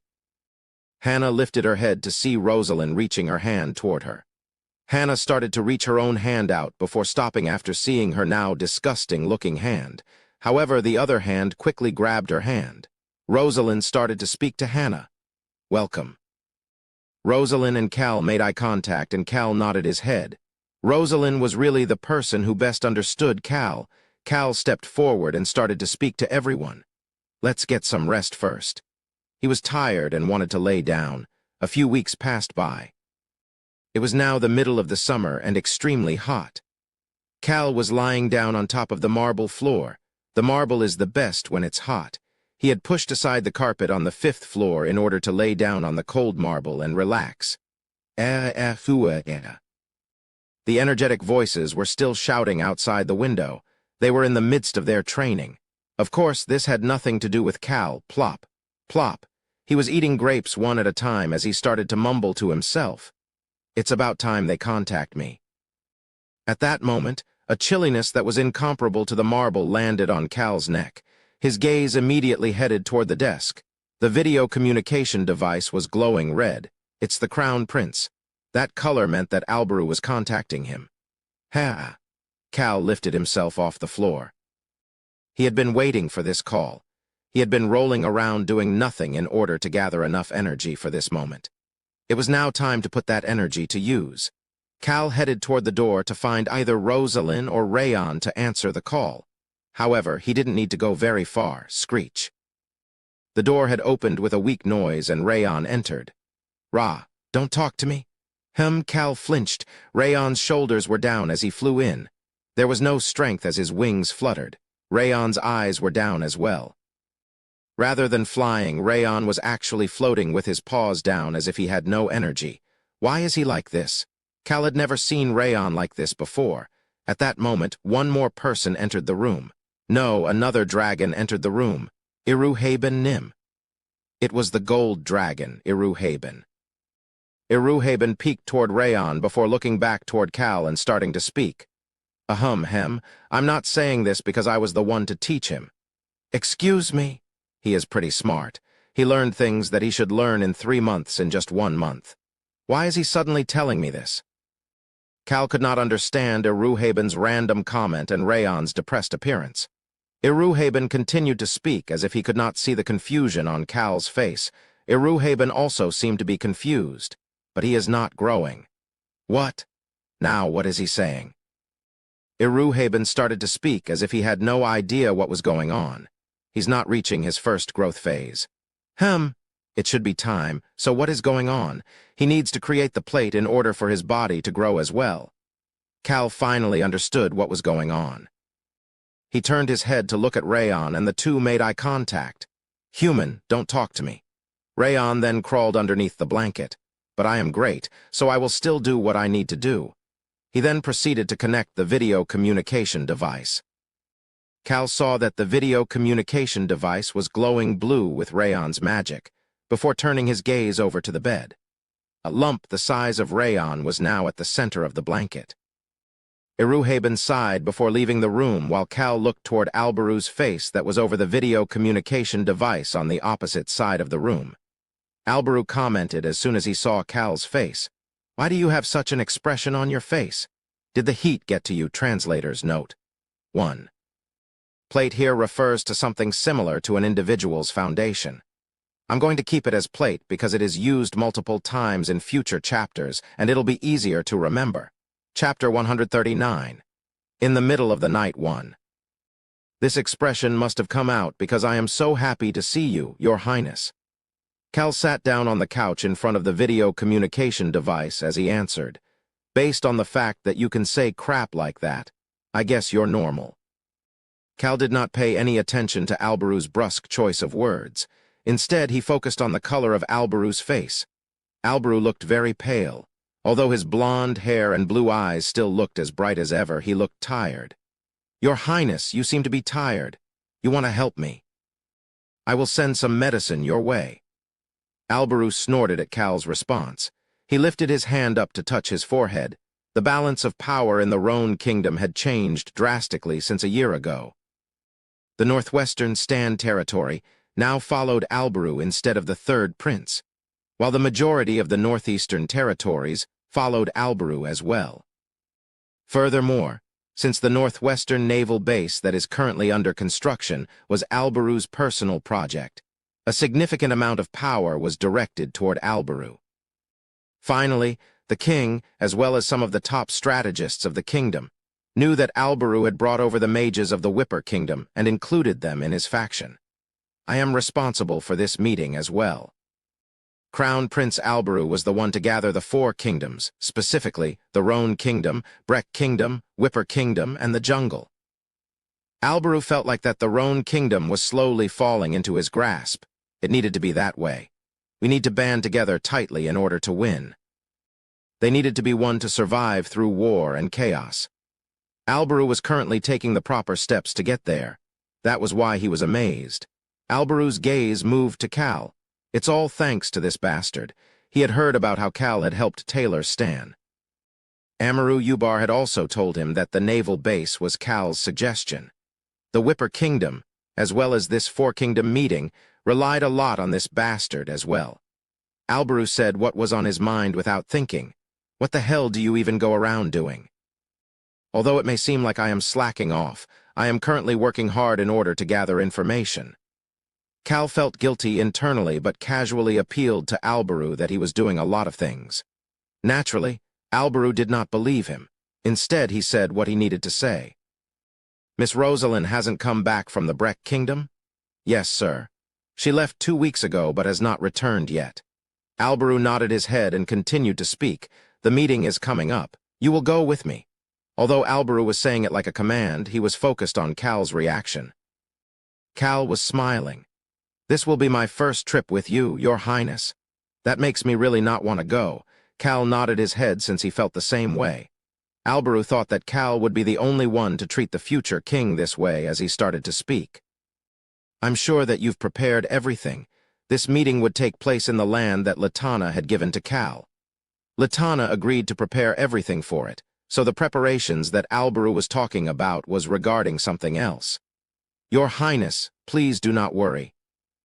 I will deliver it right on time. Cal and Alberu started to smile in a similar manner. Alberu did not hide his anticipation at Cal's words. I'm looking forward to it.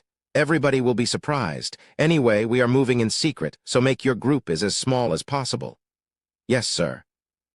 Thinking about traveling with the Star of the Kingdom and learning from your wise clique. Alberu had hung up. Cal snorted while thinking that the easiest way to cut the useless chatter with Alberu was to flatter him. Cal turned away from the disconnected video communication device and moved over to the bed. He then patted on the hump in the blanket. A sad voice came out of the blanket. Don't make me talk. I never asked you to talk. Cal could tell that Rayon was very upset. Dragons go through 3 different growth phases to become an adult. The first growth phase does not have any physical changes. Instead, it prepares the foundations for the second and third growth phases. That is why, although there would be no physical changes, the amount of mana the dragon can store and use would grow. After their second growth phase, they would be able to use skills like breath. As dragons could live up to 1,000 years, Rayon's first growth phase should still be far away. However, that growth phase could come earlier if a dragon is shocked or has a very strong desire for strength. Rayon and Iruhaben were aiming for this. Iruhaben had taught Rayon everything he needed to know in order to bring on his first growth phase. Rayon himself had said that he seriously wanted strength as well. Cal let out a sigh and patted on the blanket again. This growth speed is normal. You are great and mighty, but there's no need for your first growth phase to be fast. Cal could see the blanket twitch. This was soon followed by the voice of the dragon that asked him not to make him talk. Is that so? Yes, it is. You are already great and mighty. Cal casually answered. He had wasted time talking to the Crown Prince, and now he had to waste some more time consoling a 5-year-old. He wasn't even shocked about the things he had to do anymore. Rayon did not say anything. Cal had nothing else to say as well, so he just patted the dragon's back. Rayon finally started to speak after a while. It was such a quiet voice that Cal would not have heard him if there were any other noises in the room. What if I meet a dragon with a terrible personality? Why are you thinking such scary thoughts? Cal started to frown even though he was thinking that there was no way something like that would happen. It was not easy to meet with dragons. Cal stopped frowning and held back his sigh. He figured out why Rayon was upset. Rayon was worried that he might have to fight against another dragon. He started to speak. I thought you were smart. Rayon's wings fluttered underneath the blanket. I am smart. No, I can't even grow. The confident voice quickly became quiet. Cal cut Rayon off to speak. You just have to run. What?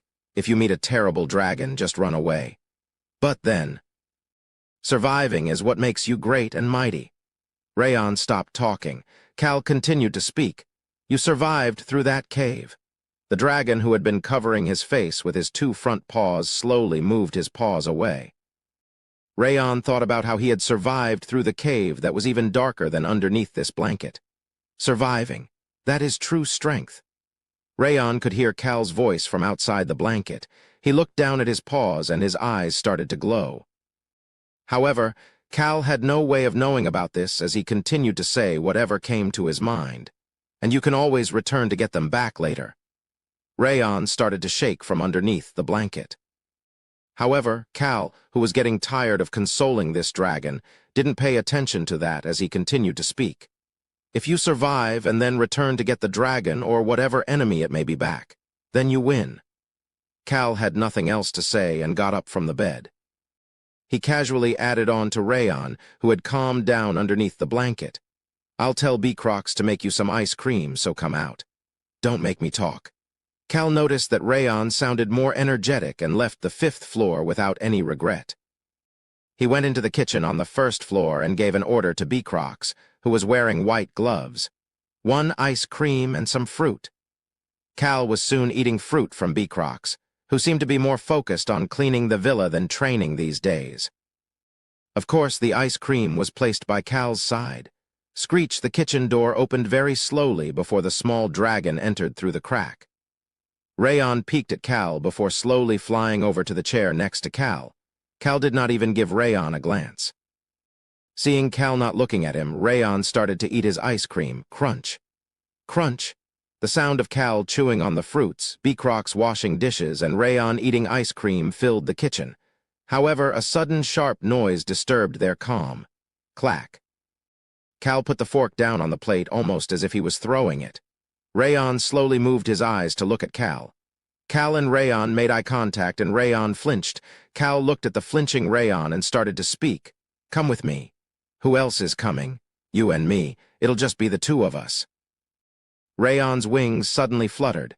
The corners of Rayon's lips were twitching as he asked, The 2 of us? Yes. All right. Rayon took another slurp of his vanilla ice cream. The corners of his lips were still twitching and his wings were fluttering. Cal, who was blankly staring at Rayon, started to think. He said to bring a small group, so I'll just take an invisible dragon with me. Cal thought that 1 dragon should be enough to guard him. It wasn't like he could bring a lot of people to guard him when he was meeting with the movers and shakers of the 4 kingdoms. However, contrary to Cal's plan, another individual added themselves to the trip. I am going as well. Iru Nim. Cal calmed the corners of his lips from twitching after hearing that another dragon would be going with him. Yes, it looks interesting. I also have nothing left to teach the little kid. Iru looked toward Rayon, who was playing with the kittens by the fountain, with a look of satisfaction. Rayon had learned 3 months' worth of lessons in just a few weeks. We might get a lord that has disappeared since ancient times. The dragon lord had disappeared since the ancient times. Rayon might end up becoming that dragon lord that had an overwhelming strength unparalleled by any other dragon. That was why Iru wanted to tag along to wherever Rayon was going. The ancient dragon turned back to look at Cal. He could see that Cal had neither a smile nor a frown on his face. His lips were just oddly twisted. Seeing Cal that way made Iru start to think, is it troublesome for me to tag along? This meeting was a meeting for the leaders of the 4 kingdoms. With Cal Henetus being a noble, he needed to be cautious around those leaders. Even though he was an arrogant dragon, it wasn't like Iru didn't know how to adapt to the situation. He was able to suppress his instincts thanks to his 1,000 years of wisdom. Cal Henetus? Yes, sir. Don't worry. Excuse me. Cal looked toward Iru who had a twisted smile on his face. Iru pointed to himself and started to speak. I am a tactful dragon. I will not act like my normal self. I will play along. Play along with what? That was what Cal wanted to ask. However, Iru continued to speak before he had a chance to do so. I will protect you. Treat me like you would treat your guard. Huh. What did this dragon just say? The word guard etched itself into Cal's mind. Pot. A light appeared on top of Iru palm. That light slowly turned into the shape of a sword before the light disappeared and left behind a luxurious sword. Iru grabbed onto the hilt of the sword before looking toward Cal with an expression that seemed to be saying, take a look at this. Rayon approached them at that moment. Goldie. You know how to use a sword? I've lived for 1,000 years. There are no weapons I cannot use. Little kid, I am actually a sword master. Cal had to work hard to stop himself from smiling after hearing the 2 dragons' conversation. Iru who saw the look on Cal's face, clicked his tongue and started to speak. Don't worry, I will follow behind you like a proper guard. Iru Nim, how could I dare to treat you like a guard? Iru shook his head after hearing Cal's awkward voice. Just do as I say. Do you think that this is the first time I've played a role? Treat me like one of your guards, if you say so. Iru could see Cal slowly starting to smile. Cal continued to speak with a smile on his face. Then I will do as you said and treat you like a guard, Iru Nim. Iru had never seen Cal smiling so brightly before. However, he felt an odd sense of iffiness. It was at that moment that Rayon suddenly shouted, You're smiling like that again? Smiling like that. What does that mean? Iru wanted to ask that question, but Rayon quickly turned away and flew back toward the fountain. It seemed like Rayon had expected for Iru to say that he was coming with them. Iru was feeling odd, but focused on what Cal was saying. Then I will say that Iru Nim is coming as my guardian knight with Rayon following behind us while remaining invisible. Sure. Cal put on a mischievous smile after seeing Iru nod his head. What would he fear when a dragon said that he would take care of his protection? The naval base on the Ubar territory's northeastern shoreline was close to completion. Cal greeted someone he had not seen face to face in a long time. Your Highness, the star of our kingdom, it has been a while since I've been graced with your presence. Alberu, who was covered up in a robe, held his hand out. Alberu had a smile on his face. Oh, it is young Master Cal, the one who will brighten up our kingdom's future. Yes, it has indeed been a while. Cal and Alberu shared a friendly handshake as if they were close to each other. Later that night, Cal's group, Alberu's group, and the Ubar territory's liege and her 2 loyal subordinates were standing in front of a large ship. The Ubar territory's liege approached Alberu and started to speak. I installed the teleportation portal inside the ship. They were planning on making it look like Cal was leaving on a trip before using the teleportation portal. Rayon started to speak into Cal's mind. I know the location of your land in the jungle. I will teleport there on my own. Cal didn't pay much attention to it and made eye contact with Alberu. Alberu looked behind Cal and started to speak. Looks like you brought one guard. I've never seen him before. Cal put a hand on his guard's shoulder. Alberu was looking at this handsome blonde knight who was giving off a strange aura. Cal introduced the knight to Alberu. Yes, this is my guard, Haben. He is a good and loyal knight. Haben, who was now being called Haben, felt iffy after hearing Cal's comments but still played his part like he told Cal he would. It is my honor to meet you, Your Highness. Alberu looked at Haben, who seemed to give off a regal vibe, and started to speak to Cal. You really are talented in getting good subordinates. Cal smiled brightly and pointed to the ship. Shall we depart? Translator's note 1. After hearing all of your comments, I will have Alberu use young master on Cal as well. Chapter 140. In the middle of the night, too. Alberu agreed with Cal and they all got on the ship. They then immediately went to the teleportation portal on board. The Ubar territory's liege bowed toward Alberu. Your Highness, I pray for your safe journey. I'll see you later. The Ubar liege bowed once more toward Alberu before smiling at Cal. Cal lightly bowed before watching the mage activate the teleportation portal. Zzzzzzz. The magic portal started to shake before being activated. Human, I'll head over too. I told Gramps Goldie to guard you properly. See you in a bit, bye. Cal just thought to himself that Rayon had left before seeing a light start to pour out from the teleportation portal.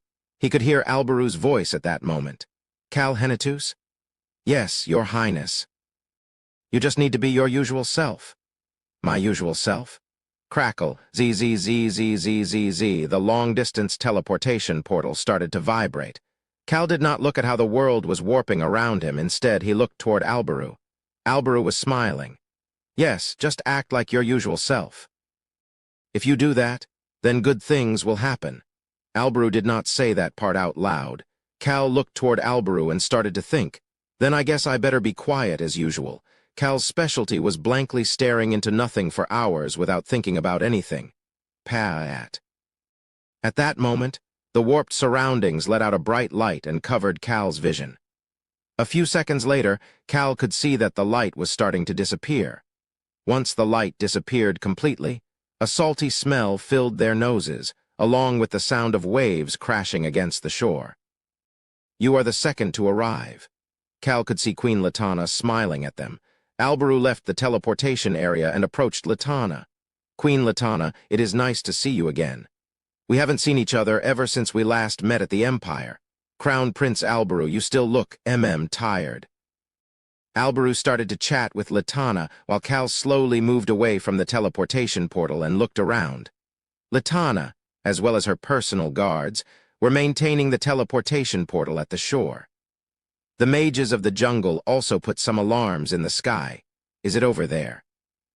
Cal looked toward the shoreline that still showed the damage caused by the fire even after a year. There was a tent with all sorts of magic devices at the center of the shore. It was dark outside, but the magic lights around it made that area bright. Human, hi there. I'm here. Did you miss me? Cal just nodded his head since he couldn't even see Rayon. At that moment, he could see someone other than the jungle warriors heading toward them. A familiar face was within the crowd. Isn't that Rosalind's younger brother? The one that I drenched with a water bomb. It was Pen, the fourth and youngest prince of the Breck Kingdom. Pen and Cal made eye contact with each other, and Cal started to smile. Pen flinched before turning away. Miss Rosalind isn't with them. Cal had not seen any of the other people before, but he quickly found out why Rosalind was not there. The Breck Kingdom's Prince John was the first to arrive. John, the Breck Kingdom's first prince who was leading the people over, looked extremely average. Rosalind would not be here at the meeting in order to show her support for John. John gently smiled toward Cal. Seeing the Breck Kingdom's first prince suddenly smiling at him, Cal subconsciously smiled back. John approached him and started to speak. I am happy that we have gathered together like this. His voice was average as well. However, the problem was that this average person was looking at Cal. And this gentleman is... Cal thought that his turn to speak had come and slowly opened his mouth. It is an honor to meet you. My name is Cal Henetus, the son of a noble in a small territory at the northeastern part of the Rhone kingdom. That was the introduction Cal wanted to give. However, someone else started to speak before Cal and introduced him. He is our kingdom's treasure. Alberu was the one to do so. Didn't he tell me to act like I usually do? How was Cal supposed to do that after receiving such an introduction? Cal hid his anxious gaze and looked toward Alberu. However, an even more shocking introduction soon followed as Latana began to speak. He is also the savior of our jungle. I have never seen such a good and respectful noble with such a strong sense of responsibility before. Egu, Cal gulped after hearing Latana's praises and pretended not to see Alberu looking at him. Alberu was looking at him with an expression that seemed to be saying that he had never heard anything so unbelievable in his entire life. Well, I guess you are a good person, weak human. As usual, Cal ignored Rayon's comments, but thought that he needed to speak up for himself. Everybody had said some interesting things to introduce him, however, nobody had said his name. Cal opened his mouth to speak. My name is Cal Henetus. It is an honor to meet you. That was what he wanted to say. So you must be that Cal Henetus. However, Prince John was faster. Cal was not surprised to see that John knew his name. However, the fact that John said that Cal Henetus was a bit concerning. I have heard a lot about you from Crown Prince Alberu Nim, Queen Latana Nim, and my older sister. Even Pen had a lot to say about you. Nice to meet you. It is my honor to meet you.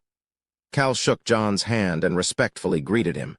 He then quickly tried to let go, however. Prince John did not seem to have any intentions of letting go of his hand. The two of them made eye contact. My sister seemed to be happy. Thank you. The corner of Cal's lips slightly went up. Human, this guy seems better than that Pen or Ben or whatever that punk's name is. Cal could see why Rosalind thought highly of John. At that moment, they heard the sizzling sound of the teleportation portal again. It was the arrival of the last guest. All of them turned their gazes toward the magic circle that supported the teleportation portal. Cal also turned toward the magic circle after letting go of John's hand before a bright light soon flashed and 3 people appeared. Harol Kodyang, the chief of the Whipper Kingdom, appeared along with Tunka's subordinates. Harol bowed toward the people looking at him. Hello, my name is Harol Kodyang, and I am a chief of the Whipper Kingdom here on Commander Tunka's behalf. They had all met before at the celebration thrown by the Empire since Harol was always by Tunka's side. Harol greeted each person before coming to Cal last. Prince John, who was standing next to Cal, started to speak. Chief Harol, this is your first time meeting young Master Cal, right?